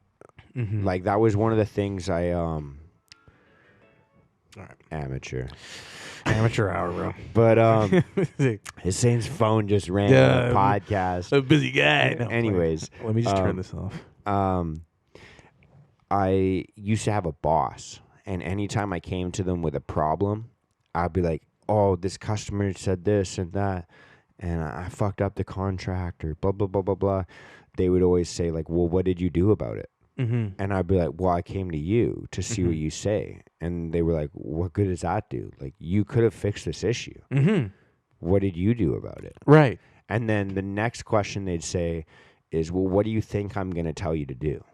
And I'd say, whatever I thought the solution was. And they'd be like, that would be better than wasting this time. And because I dealt with that so often, yeah. now that's the way I think. Well, I think that is definitely a male-dominated thought process. A man generally will think it that was way. a woman. That told you that? Yeah. Yeah, totally. And it was in a professional environment, right? Yeah. Yeah, exactly. Sales. So, yeah, so it makes sense. She's your sales manager. Like, salespeople, listen, we've all worked in sales. Different breed. Yeah, the number one thing you got to learn in sales is you can't listen to excuses about anyone. Your own, the customers, everything. You got to get it done. Let me ask you this. Fire away. Say you're talking to, do you have sisters? I have one sister, yes. Okay, say you're talking to your sister. Yes. And she's like, oh, I have this issue, blah, blah, blah, blah, blah, or whatever. Right. And then you either listen to her or you don't, and then you maybe give her advice, you don't, but then whatever you say like your sister is like, hey, you said something and it really hurt my feelings. What's your reaction? What's your thought process, and what do you say? If my sister Because it's so different, I feel like, when you're dealing, and this is something that all the men listen to this will be like, fuck yes, like somebody gets the way I think. And then all the women are listening to this like, these guys are fucking idiots. But, dude, it's so different when it's like your girlfriend or your sister or your mom. 100%. And they're like, why the fuck would you say that? That's so mean. 100%. That's so offensive. Right. Well, why would you say that? That's the point that I made earlier, where I said, hey, listen, most of the time it's generally the ladies that'll be offended by some things that you said. It's hard. I shouldn't say it's harder to offend a dude. Guys get offended too. I understand. But so what's your question? What's your reaction to if my sister came up to me and said, "Hey, what you said is unacceptable. That was offensive." Yeah. No, maybe not unacceptable, but just like, "Hey, you hurt me when you said that." Right. Like, what's your reaction? Internal and external. Internal, I would just say I disagree. I don't think internally my conversation would be like, if someone says, "Hey, you hurt me by saying this," internally I'll just be like, "Okay, let's find out what it was that caused the pain. What was it that caused the pain?" Now, if my sister comes up to me and says, "Hey, you saying this hurt me," I would immediately say, "Listen, I'm sorry for not acknowledging how it would affect you. Maybe I should have been a bit more present and more aware of it, maybe worded it a little bit better." And then I would ask her, what exactly is it that I said that's got you all in a knot? And I think, that's how I think I would deal with anybody, you know what I mean? I don't, I know that when people, and that's such a great question that you asked me, because just the way I yap, honestly, I've had that happen more than enough times. Oh, dude. You know what I mean? The reason I ask is for genuine advice. Yeah. It's such a very broad question, right? I mean, maybe we can role play like this is a sales game. Yeah. Okay, I'll be your sister. Okay, let's do it. No, nice no. beard. Yeah, sweet beard. That's actually offensive. Oh, really? Yeah. No, I'm playing. But no, I've been singled out. I was at a house party once, and I can't remember exactly what I said, but apparently After high school. No, yeah, much after high school. Much after high school. Good English. Well after high school. I was like in my mid-20s and or early 20s, and was at this house party, and I said something that offended somebody really, really badly. It was this girl, and she shut down the entire party. Like the TV turned off, the music was off. Now we're doing it. You know it's what like I mean? it's like a cartoon, like the record skips. Like, yeah, 100%. And she put me on the spot on the spot, like blah blah blah, apologize right now. And I don't know what it was. I don't know if it was my pride, but I'm sorry. I couldn't do it. I just didn't apologize because I didn't think what I said was that offensive. Right. And number one, I wasn't even talking to her. You know what I mean? So when someone says they're offended, I'm not going to apologize for saying what I said unless I understand why it offended them. You know what I mean? I will say, maybe I'll throw out maybe I should have been more present. I could have probably worded it a little differently for that reason. I'm sorry. But, and then I was actually say, you know what? I'm glad you told me. I always do mention that. I'm glad you told me because if you didn't, I would have no idea what the heck's going on. Dude, that's huge, actually. Yeah, because, and I genuinely am. I genuinely am. And the reason why it's hard for me to give actual advice, because I'm it's just an in the moment type of person. You know what I mean? I'm just going to, it's so situational. But if you want a general rule of thumb, you have to understand when someone comes to you and says, I'm offended, what they're really saying is you're not acknowledging my presence here. Mm-hmm. So you need to immediately disengage whatever thought you're having and acknowledge the fact that they're in front of you and they're bringing up an issue in front of you. Mm-hmm. And you can do, and apologizing right away kind of helps, but don't do it if you don't know why you're apologizing. That's one of the worst things you could do. Right. You know, it's like, oh, you offended. Oh, I'm sorry for offending you. You feel better now? Yeah. You know, you have to be engaged. What they want is presence. Right. What they want to understand, they want to actually speak to you. And if somebody feels that they're heard, it's game over. You resolve the issue, man. If you heard their issues and you actually genuinely listened, it's game over. Yeah. It's very hard for it to escalate. I think I'm pretty decent at not burning any bridges. You know what I mean? I don't care like who you are. I always think we can always keep our bridge open. Yeah. It doesn't matter what we disagree on, who we are, how much you hate me, what you've done or whatever, or what I've done, whatever the history is, the bridge can always remain. Yeah. That's actually dude. It's funny you say that. I like that what you said is like that you thank the person for letting you know, because there's times where like I've had in my life where like say I was in a management position mm-hmm. and one of my employees, and because like dude, like the way that I relate to people, the way that I get along with people is the same. Like a lot of guys probably like this. Like we make fun of each other, 100%. Right? And I was punching down a little bit, and I would like make fun of this kid that was working with us, and he ended up complaining to my boss about some of the shit that I'd said or the way that I treated him, and I was like, bro, what the fuck? Why wouldn't you just tell me? You know what I mean? Like, that's the way I thought. Yeah. I was like, dude, what the fuck? If I said something that went a little too far, like, you could have just said it. Right. Like, do you think I actually want to hurt you? Like, I just, like, I make fun of you because I think you can handle it because I think we were friends. Right. But then it's like so many times when we don't vocalize, yo, this pissed me off or this made me uncomfortable, because I get offended too sometimes. And I'll just tell people, I'll be like, yo, shut the fuck up. Right. I don't like the way you said that. Right. And they'll be like, oh, why? And then part of me is like, oh, because it's true and I'm actually just being a little bitch. But sometimes it's like, yo, maybe we see eye to eye and I just don't like how you said it. Right. But like if you don't vocalize that, then it just like internal fucking resentment grows. And then that's how fucking people burn those bridges. Yeah. Because you don't even want to connect after 100%. And having said that, there's one thing that's very important to mention in these situations is like, when you're trying to reconcile a situation where somebody's offended and stuff, one thing you have to remember is that sometimes some people are just out there to get offended.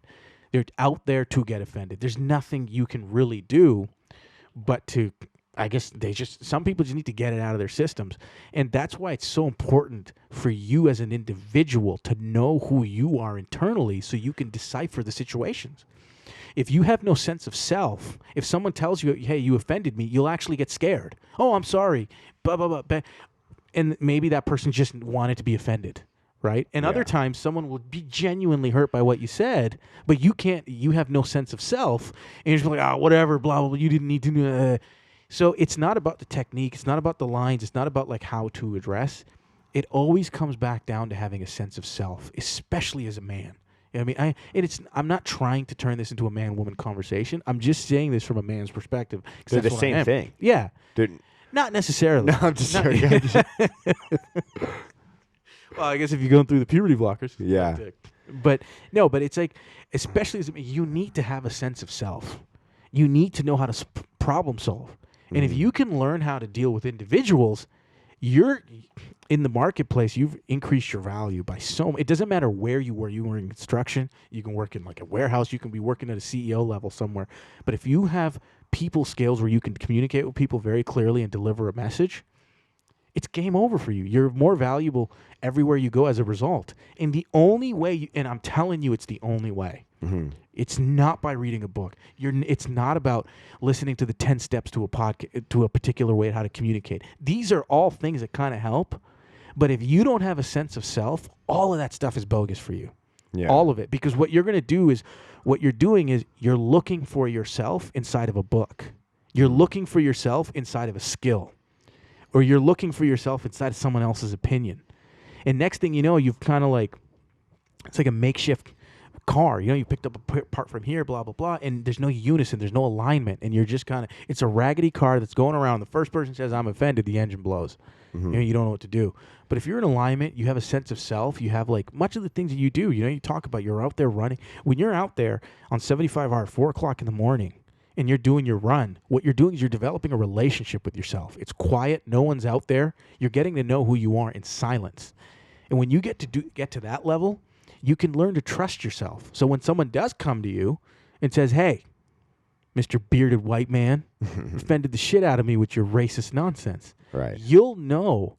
You'll have a much better understanding about what's happening. Is this person just wanting to be offended? Or did I actually genuinely hurt someone? Yeah. And when you can decipher those two situations, man, what you say next almost doesn't matter because you're just genuine. You're just wanting to know what's going on. I don't know if that makes sense, but that's what I would say. No, dude, I agree with you as well, man. I think, yeah, it depends a lot on intent. It depends a lot on like a lot of the time, like I know that you and I are comfortable saying a bunch of outrageous shit because we know like there's no intent to harm. You know what I mean? Like, we're just saying that, like, you can tell the difference between when someone is saying something and they're trying to offend somebody and they're genuinely, like, there's malice in their voice and they want to hurt. And then there's other times where you're just saying things and you're like, oh, I say this joke to you and someone's listening and they're like, dude, what the fuck? Why would you say that? And I'm like, dude, we're buddies. Like, I can say whatever the fuck I want. Shut the fuck up. And then the trick is, man, in life is to have the same reaction to a joke, if they're words, as to someone who's being malice towards you. Right. You want to take away power from them for saying those things, have control of yourself. Have control of yourself. Have a sense of self. I'll be honest, man, you'd have to try to offend me these days. Like, you'd really, like, I've heard everything in the book. You know what I mean, at this point? And even when I was a kid, like, in high school and stuff, somebody say stuff that was offensive. Because I didn't have a sense of self, I was very young. You feel like you're getting bullied, but it was never an end of the world type of situation.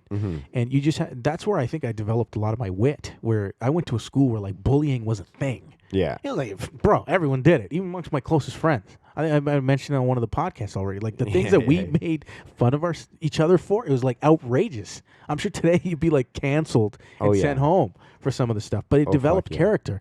And that's what I'm saying. Being offended is like setting up a wall to your internal self.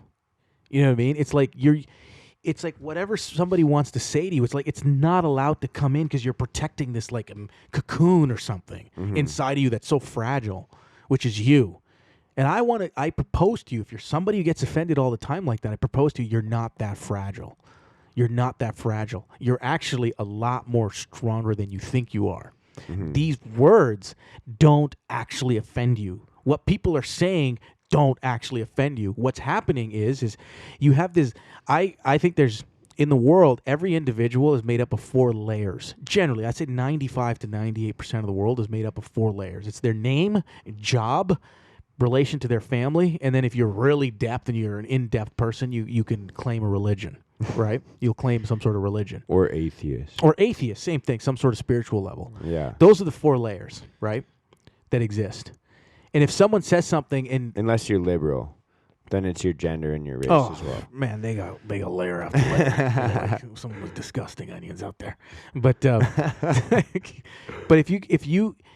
For example, let's say if your name means everything to you, you know what I mean? On a superficial level, like if someone says, "Oh, you know, you have a name that has like 12 letters," and then people make fun of you. I had a friend who had like a really last name, so we called him ABC, blank ABC, or blank alphabet, because he had a long last name. Now imagine if that hurt, like that made him cry. Yeah. What that's telling you about him is this is a guy that has so identified with his name that the next level of depth of individuals in society, he's not as well attached to, meaning what he does for a living.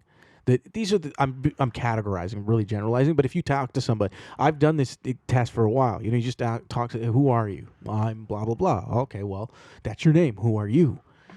I'm like, I'm a carpenter. Yeah. That's what I do. Okay, well, that's what you do for a job. Who are you? Oh, I'm a son. I'm a boyfriend. These are my parents.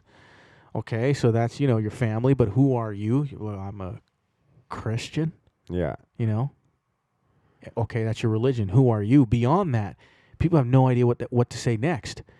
But you have to understand all 4 of those things that you said belong to the world. You don't belong to the world. Right. You belong to God. That's my personal opinion, right? There's something more to you than your body, your job, your relations to the world, and all these other things that you're tied to. If you're really tied in these areas, if someone says something about those things, you almost feel like you have to get up and fight for it and get offended over something. Yeah, yeah. But if you have a deeper sense of self and you get beyond those 4 layers and you understand that these are just my roles, these are just things that I'm doing with my time on earth before I go, but there's something deeper inside of me, bro, it's impossible to offend you because you're not attached to it. You don't own anything. Yeah. You know what I mean? Yeah, I think like I had a coworker a long time ago, because I still get angry with people, but I used to get really angry with people, and I had a coworker a long time ago. We'll have a therapy session about that after this. Go ahead. Yeah, I trust me, bro. I do the work, man. I don't doubt it, man. By no means am I doubting it. But I had this coworker one time, right? And he basically said to me, he's like, one of the ways I deal with my anger towards people is I view them as children.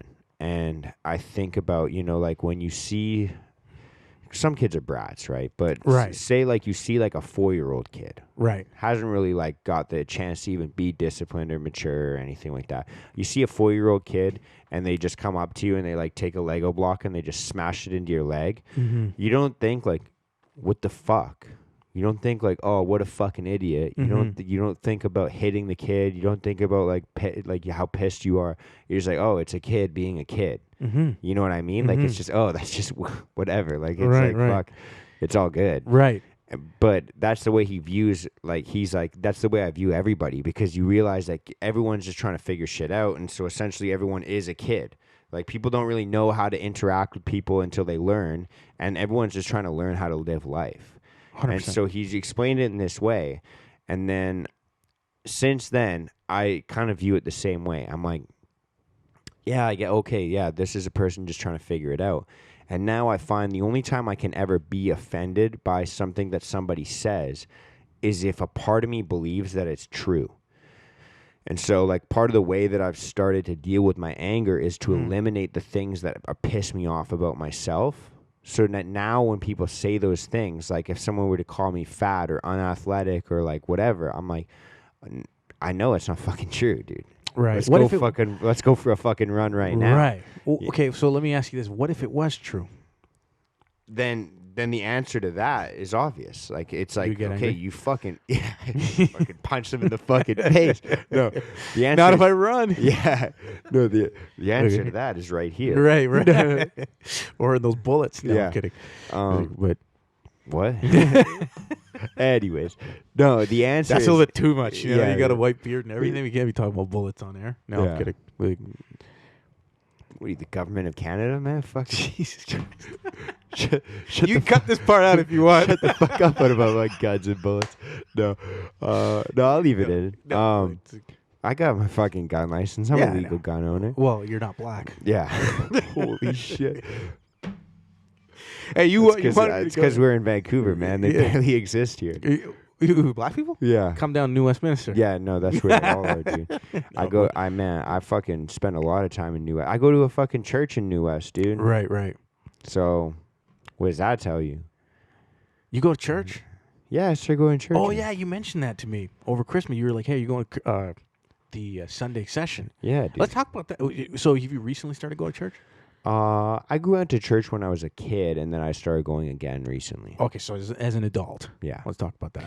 I was gonna say something. Yeah, you were talking about... the solution to getting offended when somebody says something that you get offended by. Right. The answer is obvious. You fix whatever it is that you hate about yourself, man. Right. So if you got no money, right, and someone's like, "Oh, look, there's Hussain. He's fucking broke," and you're like, "Fuck, man, I fucking hate when that person says that." Right. The answer is simple. You stop wasting your money on dumb shit, and you find ways to make more money. Right. Until you're not broke. You know, I'll go to obviously that's a simplified fuck. No, I'm not 100%. trying to say that it's fucking easy to become rich. No, I understand that, what you're saying. But even when you're like, if there's truth to what they're saying, you're saying is it'll probably trigger you. Not only that, dude, but what I was about to say is this: even if you're not rich yet, and someone makes fun of you for being broke, but you know you're grinding your fucking ass off, the art, the behavior of knowing that you're working on the thing that pisses you off about yourself is enough to carry you through that being offendedness. I see what you're saying. So like when I was overweight and I was running and I was lifting weights and I was fucking starting to count my calories and blah, blah, blah, blah, blah, starting to work on my issue that really pissed me off about myself. And someone would be like, oh, like, dude, I had somebody one time, I was at the Calgary Stampede, and it was hot as fuck in Calgary during the summer, and I took my shirt off, and someone yells, "Nice nips." and I'm fucking like, I'm like, fuck. Right. But then I'm like, next year, I'm going to show that motherfucker. Like, right. I knew in my head, like, I was like, this is fuel. I can't right. wait to fucking prove this I never see that person again. But in my head, I'm like, I can't wait to prove this motherfucker wrong. Because I know I'm working on that thing. Right, right. So it's not even about getting the end result yet. It's just knowing that you're working on something. Right. Gives you that confidence. Like, I might not have the issue, this problem solved, but I'm fucking working on it. Right. So... I get what you're saying. I totally get what you're saying. 100%. It's because then you don't feel powerless. Right. Well, you know, I'll tell you this. What I think about offense, and I've come to understand this to be a across the board type of rule almost. There's an exception to every rule, but for the most part, I think that when people get offended, it's not them that's getting offended. It's their ego that's getting offended. And the ego causes them to act out, whether it be anger, whether it be taking offense, whether you yell or you tell somebody don't do anything, or you can't say that. That's all control. You're trying to control the situation. You're trying to control everybody. That's what the ego does. All it does get offended and wants to control. It needs attention. You know what I mean? Yeah, yeah. So ego tells you that you have the attention, that you deserve the attention. Right. And if people do give you the attention, but if it's not the type of attention that it wants, you might get offended, you know, even though you're getting the attention. So I don't know if it's like, even if I think let's say you are overweight and you're not working towards anything at the moment. Let's say you're just down in the dumps. Yeah. And someone calls you fat, right? Do you think there's a way for that person not to feel offended? Consider they're not working towards anything. They still are fat, and someone says something that hurt their feelings. And they're going to be offended. Yeah, so 100%. Yeah. Is there a way to not be offended even in that state? Considering what you're saying with the idea that if you're working towards it, it can help you overcome it. No, I don't think so. I think that there's certain people out there, like how I was when I was growing up, that'll be like, they'll laugh it off, or they'll make jokes, or they'll make a better joke. That was my tactic. Right. I would you make fun of me for being fat. I'll make a better joke than you did about me being fat, so I get more laughs. Right. So then I'm like, oh, I'm fatter, but I'm funnier. That was the way I was, man. So like, I think there's people that'll make they'll be like, oh, I'm confident, I'm happy with this, and they say that about being broke, or they'll say that about being fat, they'll say that about being unproductive. Like, there's people that are just like happy with fucking coming home and fucking playing video games after work, and they'll be like, oh, but I'm a minimalist. That's the other thing. People are like, oh, I'm happy with having no car, no fucking, right. I'm a minimalist. Right. They're not fucking happy. They're trying to sell themselves on being happy. Right. Right. And this is the way I think, man. Nobody is happy unless they're going towards that. They have a pursuit of something. There has to be a pursuit of something noble. So if you can, we need a purpose. That's like the thing. Do you need the purpose? You need to be in pursuit of a purpose. I don't think you can be in pursuit of a purpose. I think that there's right. You're gonna, the purpose is going to get you to pursue a means to an end, is what you're saying. Well, the purpose is gonna. So I'll put it this way: everyone in life suffers, right? You could agree with that. Yeah, there's suffering 100%. You have to go through. 100%. And so the difference between somebody that is down in the dumps, so to say, or someone that is happy, because everyone's gonna suffer. We just agreed on that. Mm-hmm. But happy people. Mm-hmm. So the reason that people can be happy is because they know their purpose for their suffering. So everyone's purpose is different. Some people want to be a millionaire. Some people want to just have a family life. Mm-hmm. Some people want to do fucking whatever. Mm-hmm. But if you have a purpose for your suffering, then it's okay. But if you have no purpose for the suffering, then you're suffering for no reason, which feels unfair. Right. And then you're just pissed off and offended. Yeah. Well, because you're already, like, what the fuck? I'm fucking suffering all the time for no reason. You're already miserable. Exactly. I guess so. Really, like only a miserable person can really be that offended over certain things. 100%. Yeah, I see what you're saying. So if you have a purpose, you're obviously in pursuit of something. Yeah. Because you'd be going towards that purpose. And the thing is the way that we're dialed in, the way that humans have evolved, and this is, again, not a doctor, but the way that humans have evolved is we're never satisfied either. And so even if we pursue something and we're like, this is my purpose, and I get that thing, there's something shinier. There's something that's going to be a different purpose. Right. Well, that goes into it goes into the notion of you're saying you're going to church now. The whole Adam and Eve story where, as soon as they fell away from God, like the burden that was given on to man was work. Mm-hmm. As a result, that was God's punishment to man, and the punishment on to women was a very painful childbirth. Yeah. So as a man, that's why I think what you're saying is like you need to be in pursuit of a purpose. Mm-hmm. I don't know if it's necessarily like in pursuit of something. It's just that's our nature. Mm-hmm. If you don't work, if you're not doing anything, you're dying. Literally, we're dying. We're dying every second. It's all coming to an end. Which makes the human experience so much more incredibly captivating. You know what I mean? We're the one species that knows, there's an end coming to this thing. Yeah. And you have to figure out from here till then, like, what's the best use of my time here or of my existence? Mm-hmm. Or which made me lose my train of thought. But what was I saying? You were talking about Adam and Eve, right? And how man's punishment was work. Right. So if you cease to do work, you're going to cease to exist. I know that when I was like with my down in the dumps mentally the most is probably when I was probably the laziest. 100% in my life. Yeah. Because that's the burden that God's putting on you. You know what I mean? Like you have to work as a man to feel any sort of accomplishment or anything towards your true nature, which is your soul. If you stop doing that, you're going to be caught by the adversary, which I guess you would call him Satan. I think there was even something deeper than that. I think he was given the sight, and this is a very crude understanding. What's crude mean? Like rudimentary? No, I would say crude would be without looking it up. Someone's gonna look this up and be like, Mark doesn't fucking own a dictionary. No, a crude understanding is like a not very clear or not very. It's in just depth. Like, it's kind of muddy water. Yeah, it's like a surface level understanding of it. Okay. So, my interpretation was that part of Adam's punishment was the vision that the acknowledgement that he was naked.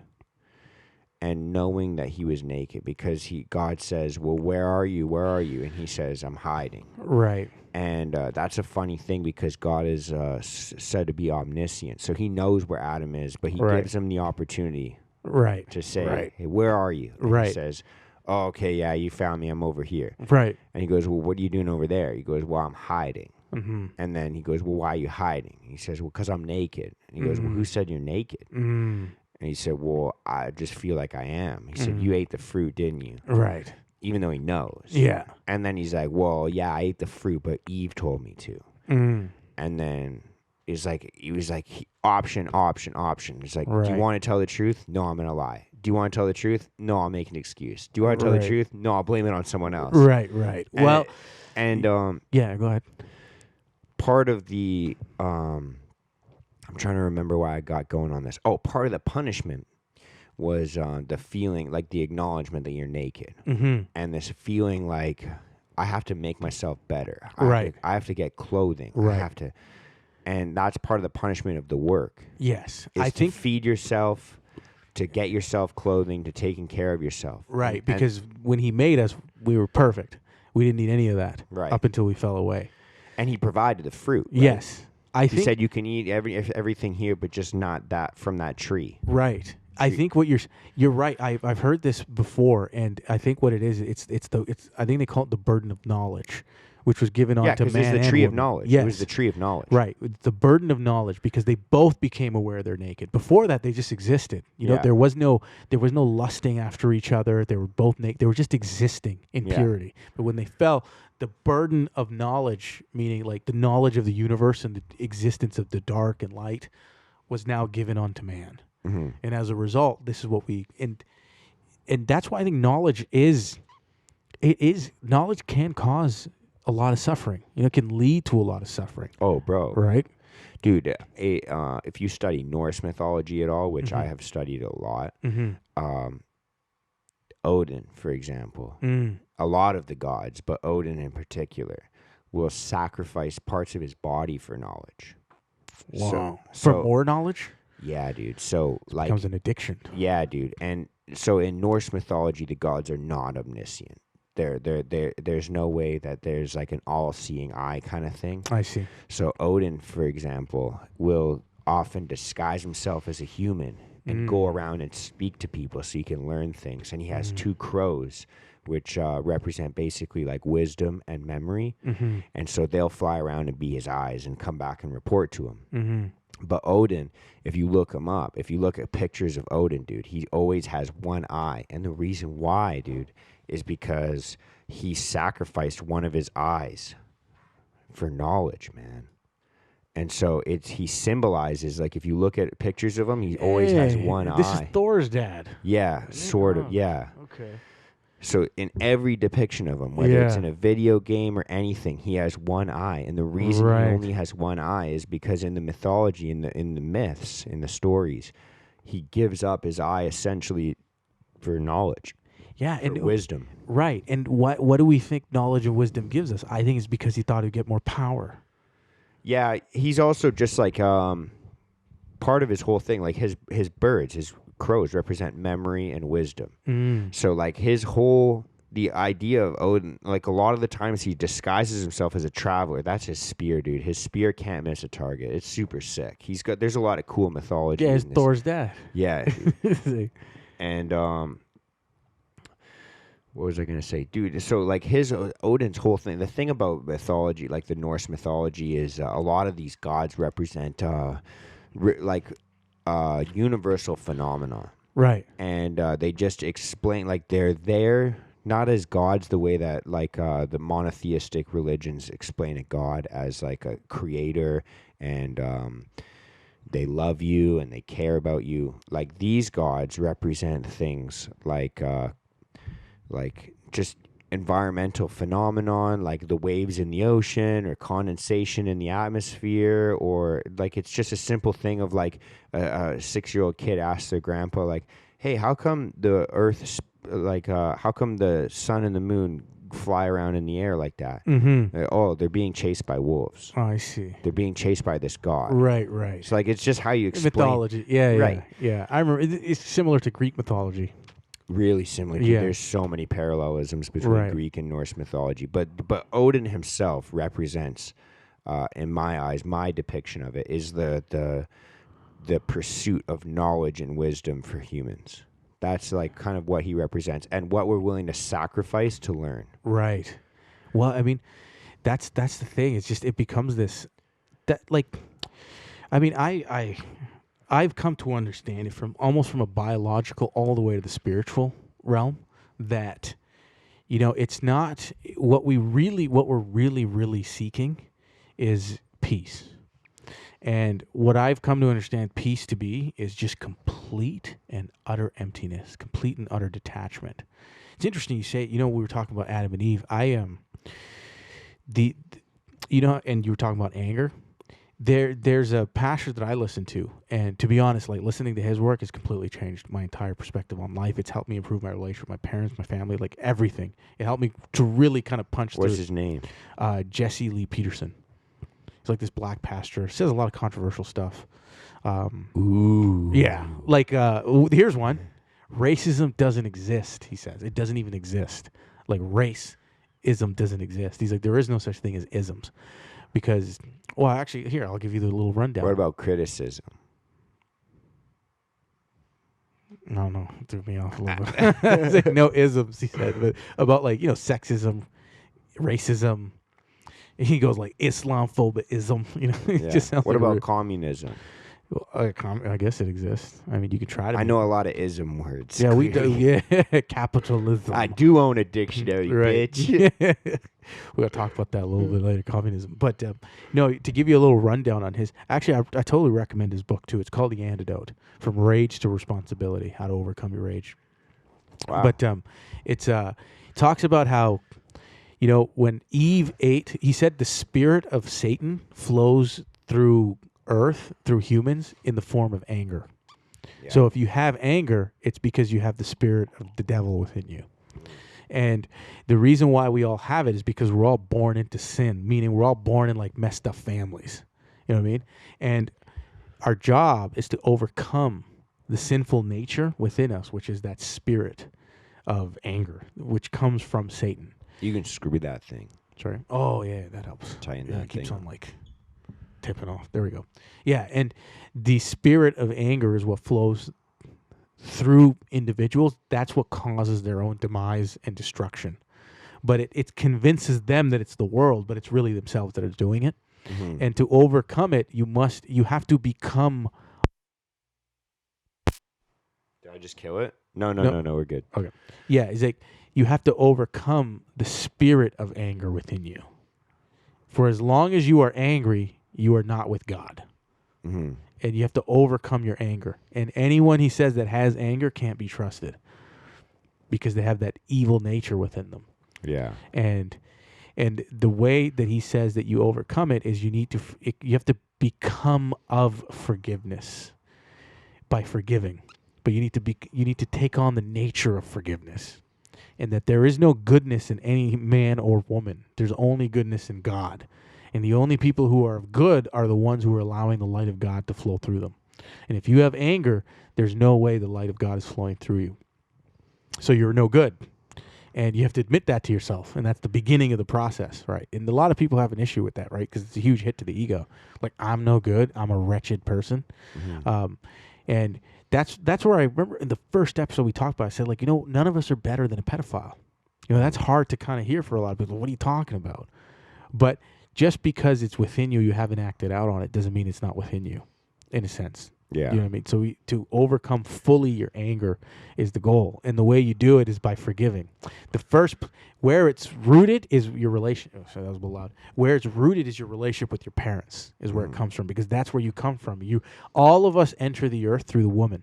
And he says because Eve is the one who ate the apple and got deceived, the spirit of Satan was like it breathed into earth through women. And because we all come from the woman, by default, we're born into this sinful nature. Mm. And what we need to do is forgive our mothers and fathers for messing us up. And you need to go to them and see the things that, what you feel like they kind of imposed on you or whatnot. And you need generational trauma. Like, I feel like that's what that represents, like generational trauma. Yeah, well, that generational trauma is just the same spirit coming in from person to person to person. I don't even know what trauma I guess you can call it trauma, but it's just it's that same spirit that's just flowing in and out from one person to the other. And I mean, that's a very, very quick rudimentary rundown. but I spent many hours kind of like listening and really understanding it and learning it. And I'm Muslim, but I was really open to the idea and listening, and honestly, practically implementing that in my life has probably helped me more than anything. Yeah. So It's it really helped dissolve my anger. Like I used to be, you say you're angry, bro. I mean, I remember one time I almost beat up a senior because been there, man. because he cut me off or something like that. You know what I mean? He was just, I'm pretty sure. Took my pump at the gas station, dude. You're from the, you want to pour this shit on you? You know what I mean? Just, yeah. I couldn't, dude. He had the pump. Right. I'm like, bro, Maybe I've that's a good been reason. fucking waiting for that. Right. I was so mad, dude. Right.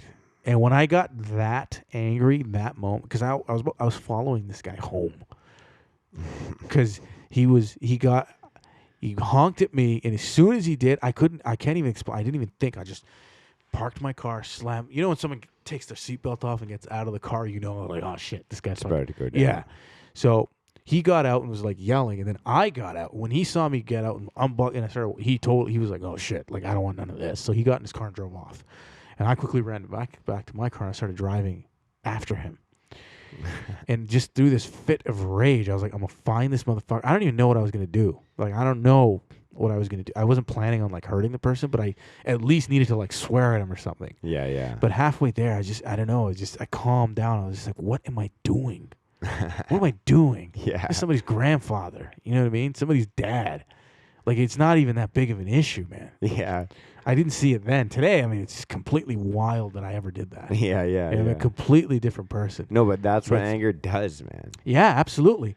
And you can't, but that's the spirit of Satan that's within you. He will get you riled up in rage. You'll go act out on it, and it's not even you. But then when you're done, you'll come home, and he'll also cause you to judge yourself doing it. So you just stay in this cycle. Dude, that's also another thing that Odin represents, man. I'm sorry to go back to Norse it's all mythology, but he represents, like, his name translates to the frenzied one. What does that mean? For example, like, you know, like, say you get into a fight, or you're going, like, a lot of the times, like, warriors going into battle, or another time that it would happen, for example, is like you go to a concert. Have you ever been to a music festival or a concert? No, I stay away from that shit. You ever, like, say you're driving in a car, right, and your favorite song comes on, right, and you're with your buddy, and you're both like singing the lyrics, and you're both like kind of like in tune, and you're both like kind of outside yourselves. Yeah, like you're kind of like adrenaline kicks in, and you're like screaming the lyrics. You're like, "Fuck." Right. Yeah, and then one line comes up, and you both like, yell it together. Yes, right. This sounds like such a rock white song. What's yours? Sure. I was going to say, like, songs I can't even say because they're rap songs. So. Oh, okay. Well, you can say them. Well, I guess, well, I'm not, I can't you give can't you give me the permission. Yeah, you're right. But sort of. I grew up around Jamaicans in Toronto. Sure, that counts. Okay, so go ahead, say it. No, but the feeling that you get when you're not yourself. Right. Like, you know, when you get like that adrenaline rush, and you're just like, you'll say things that you don't mean, you'll do things that you don't normally do. Like, so like a good example is like a warrior going into battle, like those types of things. Like when you, the way they would explain you doing things that are not of your own character is like the possession of Odin. You're like possessed by him. Right. Because he's the frenzied one. So he represents a lot of the time like adrenaline rushes, basically, or like when you're getting that pump, that surge of energy where you can do things that you can't normally do. Right. That are out of character. Yes. So that's part of what he, like the way that you're saying, like possessed by Satan, that's like, it's seen as a good thing a lot of the time in Norse mythology because it allows like warriors to do things that they would never have the wherewithal to do. Like someone's father ending like an enemy's life, like an invading person's life. Very interesting. Like, yeah, it gives you the power to protect your family when you would normally like want to care for somebody. You mean like this rage is being utilized as such? Yeah, or just being able to do things that are not of your regular character. Like when you take like a quiet person, then you put them in the right circumstances. Maybe you give them a little bit of Molly at a music festival, and they're like shirts off. They're like dancing and singing, and they're providing entertainment, and they're just like they're not of themselves at that moment. So who are they? That is such a good question. That is actually an amazing question. Well, the And I Norse think- would say that they were possessed. Yeah, I would agree. The frenzied one. I would agree. Odin. Yeah, I would agree. Because we all are. You're a Viking now, dude. I've always known, man. The beard is just. Maybe I should paint my beard. You know what I mean? I have always, I do think we all are possessed.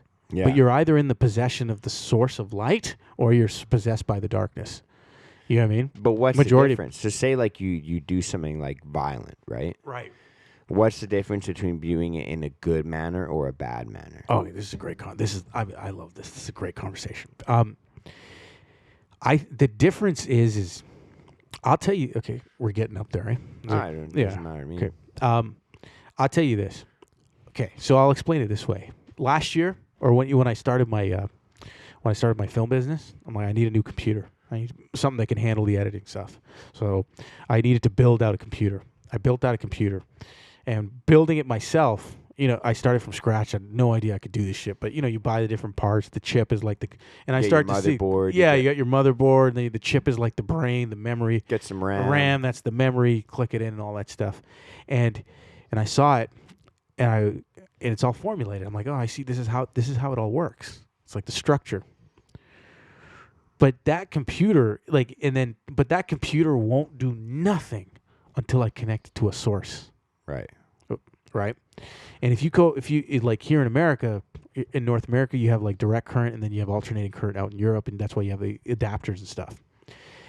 That's the way we kind of are as humans. Right. You're the computer, but nothing works. You're just a body. You know what I mean? Just a physical body. Nothing turns on inside of you until you're connected to a source. Now, for the computer is electricity. For us, we call it life source. Now, there's two sources that come through. There's the light, and then there's the darkness. Right? There's the darkness. For humans. For humans, right. And whatever you collect inside of your brain is you don't exist inside your brain. I think that's a big misconception. People think like I'm in my mind. Like your brain, whatever you store inside there, whatever you learn throughout your age, throughout your life, all of that is accessible to the source that's flowing through you. All you're really doing is just collecting it so it can be controlled by the source that's flowing through you.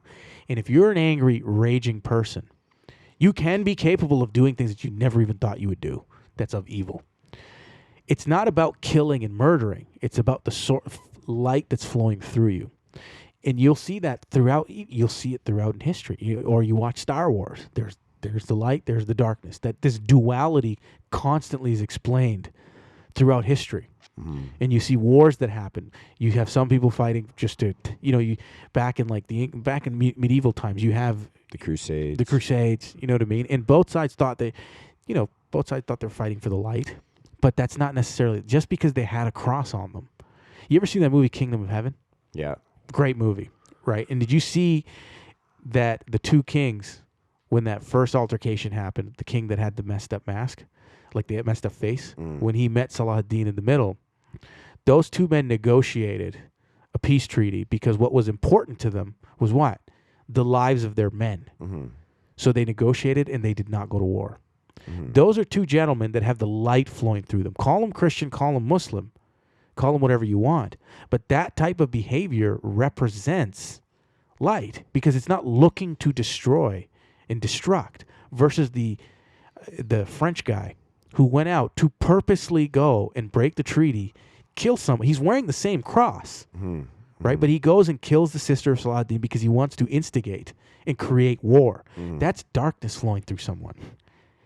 And that's why if you don't have a sense of self, you can be deceived by Christ and Muslim and this and all of these names. But it really, if you have to know yourself to be able to decipher what type of force is flowing through an individual. What are they battling with inside? It really don't matter. And that's the example that I give. So it's like there's dark and there's light. Light builds, it's constructive. Darkness is destructive. It's accusational. But don't you think it's kind of like a philosophical debate of like don't you think you could do maybe dark deeds for good reasons? Give me an example. Well, like say someone like comes into your home and they're going to fucking, I don't know, kill you and take your shit, right? And if they don't do that, their kid starves because they have no other means I don't know. I'm just I trying see to what throw. you're saying. You Yeah, know what I I see what mean? you're saying. Yeah. And then, so say you kill that person because they come into your home. Mm-hmm. You've taken someone's dad, but you did it in a. Do you see what I'm saying? 100%. And 100%. both sides think that they're doing maybe the difficult but noble thing. Right. Well, I can tell you this, that Even though it's wrong to kill. well, I mean, is it? That's what I'm asking you. Right. Is it? That's no, but Right. that's what I'm asking. I see what you're saying. So if we to play, so you got the So that's what I'm saying. Right. Is it possible so this to man do like here a is dark deed? yeah. So someone's coming Because- in my house to steal my shit because he wants to feed his kids. But then Is you what kill him. but I and you kill take him. the father away from the son. Right. So you're asking who's right in this So situation? you're punishing the son, like you're stealing the I'm not son's father. Why would you say that I would be punishing the son? I'm just saying that he's the one that takes the burden. Who? The son. Oh, the son. Because he lives without a father now. It's not his fault. I'm just saying Yeah, he's the one yeah. that takes the burden. Right. So I'm not understanding the question. I'm saying, do you think it's possible to do dark things for the right reason? No. Okay. Because it's the darkness is with the intention, like it's the source that's coming through, right? In this case, let's say he comes in and he wants to steal. That was probably a bad example. Now I feel like that was a dumb example. No, but it's a really good question. It's a tough one to look at, but I can tell you the answer. To me, I guess some people listening to this, they see it's a bit gray area, but it's black and white to me. It's completely. No, it is black and white to me as well. I think I should have thought, like, I wish I could have thought of a better situation, but I just feel like, Let me ask you this: then, outside of like the, before we get to an example, like what really is the root of the question that you're trying to understand? I think. Can evil do good sometimes? Is that what you're saying? No, but I guess it's just that there's a lot of things out there that people deem to be like, so say like killing's too easy of an example to kind of discuss, but I just feel like there's behaviors or actions that people have that are looked down upon, or that we would say, hey, that's bad. But Right. then, So is there a good scenario for a bad behavior? no, I don't think so. Is there good scenario for bad behavior? Like I think so. Let's go back to the stealing one. Like, hey, I'm stealing for my kids. They're hungry, right? So I got to go and steal because I got no other means. Is that one? Sure. Because I'm just trying to understand the question. Would that be a decent example? Yeah, I just I think this whole thing got started in my brain because I was thinking about Odin possessing people and warriors being able to kill because they're doing something that they wouldn't normally do, and then thinking about how that could be a good thing. Well, I would say the Satan will convince you that you're doing right when you're doing wrong.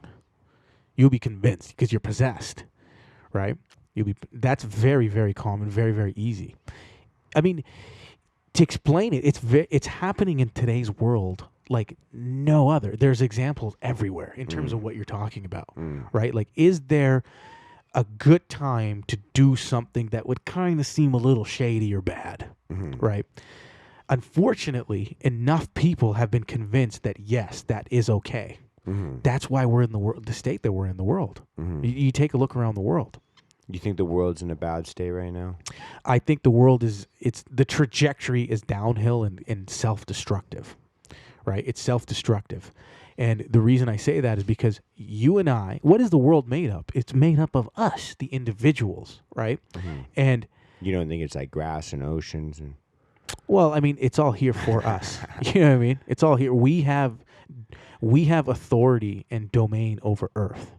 You think human beings do? Yes. Okay. Yeah, I do. Because you don't think we're just like a part of it? You mean just like we are on Earth, yes, but I think we have been given authority and domain over Earth. Okay. That's what I think. Just like how we've been given domain over animals. And it's like there's an order to this world. There's an order to the world. Our job is to protect and preserve the world. This yeah, but I mean, environment. like, we don't really have domain over animals. And, like, if you and I were in the woods and we come across a grizzly bear, bro, we're grizzly bear dinner. If you're unprepared. Oh, well, I'm not unprepared. Right. Right. But the thing is, as a human, But it doesn't matter what the attacker is. If you're prepared, we can defend ourselves. Versus if you're another animal, like if you're a dog that's caught by grizzly and it wants to catch you, you don't know how to shoot a gun. Yeah. You know what I mean? I think humans are definitely, like, we're a different species. As people want to try to make that claim and all that Are stuff. we aliens? No. Okay. I don't know what that. Well, I don't know what that means. Like aliens, as in like, do we come from another place? I don't know. But I do know that This is where my brain goes after 9 o'clock at night. Just so you is know. it past now? Holy shit! Holy shit, bro! You gotta get to bed, eh? No, it doesn't Yeah. matter to me. Yeah, but I mean, I'm just saying this is where my brain goes after right? 9 o'clock. It's past your bedtime. I'm getting loopy, bro. Yeah. No, but it's a really good question, man. It's a really good question about the. I see it as black and white. I can tell you this. I'm starting to see the world more clearly from the blacks and whites and less gray. You know why? Because I'm seeing the more of the light and dark within and less gray. I'm less confused about myself as who I am as an individual, as a man, and what makes up the good and the bad inside of me. As a result, I'm able to see it in the world a little bit faster. You know what I mean? I can see who's in the world, like people get confused. One of the biggest common things that right now people don't want to pay attention to the world because they're like, I don't even know what the hell to believe. I don't know what's going on. It's too much information. Chances are, I'm not saying this is 100% true, but chances are you're struggling like that within. You don't know what to believe exactly about a lot of different things within. There's some confusion going on. If you can break through within, the world becomes crystal clear. The world is not hard, you know what I mean, to understand. People will tell you who they are. You just got to listen. You know what I mean? But I think a lot of people confuse themselves. Yeah. I think a lot of people as well, and maybe this is a can of worms I shouldn't open, but I just because we feel got to put like, a bow on this. yeah, I was just going to say, I think a lot of people don't want to look into current events and shit because they're too overwhelmed. But they're overwhelmed because they're living paycheck to paycheck, but that's by design. Right. Yeah. It but is. That's my conspiracy theorist for. I forgot to wrap our hats in tinfoil, dude. Oh, shit. You know what? We should do an episode next time. We'll just wear tinfoil. It'll be a conspiracy episode. Bro, it's so funny. I literally bought tinfoil today at Walmart. Yeah. But, yeah, dude. People are put in a society where they are meant to be struggling and thinking about their next meal, their next rent payment, their next, how they can provide, how they can get to the next step in life. And they think, I don't need to focus on what's going around me. I'm just doing me. I'm just focusing on me. I'm just building my career, bro. I don't give a fuck about the news. I don't give a fuck about the political climate. Yeah. I'm just doing me. Yeah. And that's why We're in politicians are able to do whatever the fuck they want behind the scenes. Yeah. Well, that's a bit of a, you're all right, can of worms. But I mean, I would say, who has a really, really good message around this? I think he gives a great message is, you mentioned him. You were trying to get him on the pod. Corey George Official. I've never spoken to him, but I've listened to like his messaging around this in terms of how an individual can play a part in all of this. People should hit him up and listen to some of his advice because he gives a great outlook on exactly what each individual needs to do so we can hold Ottawa accountable. And people should reach out to him and tell him to come on this podcast. Yeah, 100%, man. Shout out to Corey, by the way. Yeah, I really think, I don't think there's a lot of people giving that message that he is. When I heard him, like, 100% agree, which is basically saying, hey, listen, you're an individual. You need to first take responsibility for yourself before you can even make any sort of dent in what's going on in Ottawa, right? You should be aware of what's going on, but be much more aware of what's going on within you. Get yourself together so that the next time these things come up, at least you can see and decipher what's going on. You know what I mean? And I think that's a really good message. But that's another conversation for another day. Yeah, we can open that can of worms on your podcast or 100%. or on another episode here. But yeah, we should get people to go on Corey's page and be like, yo, haggle him. Risen Fallen, get on here. Harass him, dude. Tell him to come on the Risen Fallen podcast. He's got a pretty killer beer, too. He's a sharp dude. I met him. 100%. I met him once. Oh, have you? And he's a sharp dude, man. Very He's, sharp. Yeah, pretty fucking dope dude. Yeah. He good guy, man. I'd like to have him on here for sure. But let's It's tied up. let's wrap this up. Put a little bow on top. Yes. It's fucking 9:30. We've been recording for over 2 hours. Jeez. Time slowed down. Dude, it fucking sped up for me. That was fucking. That's what I meant. Yeah. It blew by. Yeah. It just blew by. But yeah, dude. Why don't you wrap this up? I did the intro. You do the outro. Okay, yeah, man. It's Happy New Year. When is this date? Hold up. Let me check when this. I think this is gonna be a Thursday. Just checking to see what episodes I have lined up here. So yeah, there's one of my fucking topics right there. I don't know if you read that, but so this is gonna be the second Thursday in January. This will be on the 12th. On the 12th of January. So we're 2 weeks in. So we're 2 weeks into January. Yeah. What's your fucking message for people? Going into the new year? Listen, man. Well, we're 2 weeks into the new year, but yeah. Yeah, 2 weeks into the new year. I don't know. Do I want to give an individual message or a collective one? Let's give a collective one. I think we talk about the individual mental health stuff on here a lot. Collectively, I think, honestly, man, so much of our issues that people are having amongst each other and the divisiveness can be resolved by just pure conversation. I'll just give you a quick, like, I made a comment on somebody's page about, like, their story, and they just always talk about how the world is so racist, and they gave this whole story about how they came to this country, their parents came to this country, and they were able to build a life, and they built a life, and I'm like, this doesn't support your narrative, if that Canada is a white supremacist, racist country, and it just doesn't support the narrative. It doesn't make sense. And their response was to delete my comment. There's no engagement. There's no nothing. There's no conversation, right? And if we constantly, as people, stay in our own little blocks where, just surround yourself with the 5 people that you want. Like, listen, I understand that, but this is a place of 42 million people, and conversations need to happen, and nobody needs to give you permission to go talk to somebody about anything. You know what I mean? You don't need to look to a authority or an official or a government official for anything. People need to discuss and openly have conversations. And this is why I think podcasts like this are so important, to bring on people who quite necessarily don't even agree with you. And we got to get back to some old school, just very basic skills about communication and basic respect. And we'll have a decent year other than that. So, should we argue next podcast? 100,000%. All right, we're gonna argue next podcast. So tune in the next time Hussain and I meet up. Yeah, we're gonna bring guns and knives and argue and fight. I'll bring some bombs. We'll probably kill each other. But that's all we got for tonight. Hope you guys are doing well. Maybe it's morning time, maybe it's afternoon time, maybe it's evening time. But hope you guys enjoyed this. Hope you enjoyed your new year. I hope you're doing well. If you're not, like Hussain said, start a fucking conversation. That's it. Much love. Peace out, motherfuckers. We love you all.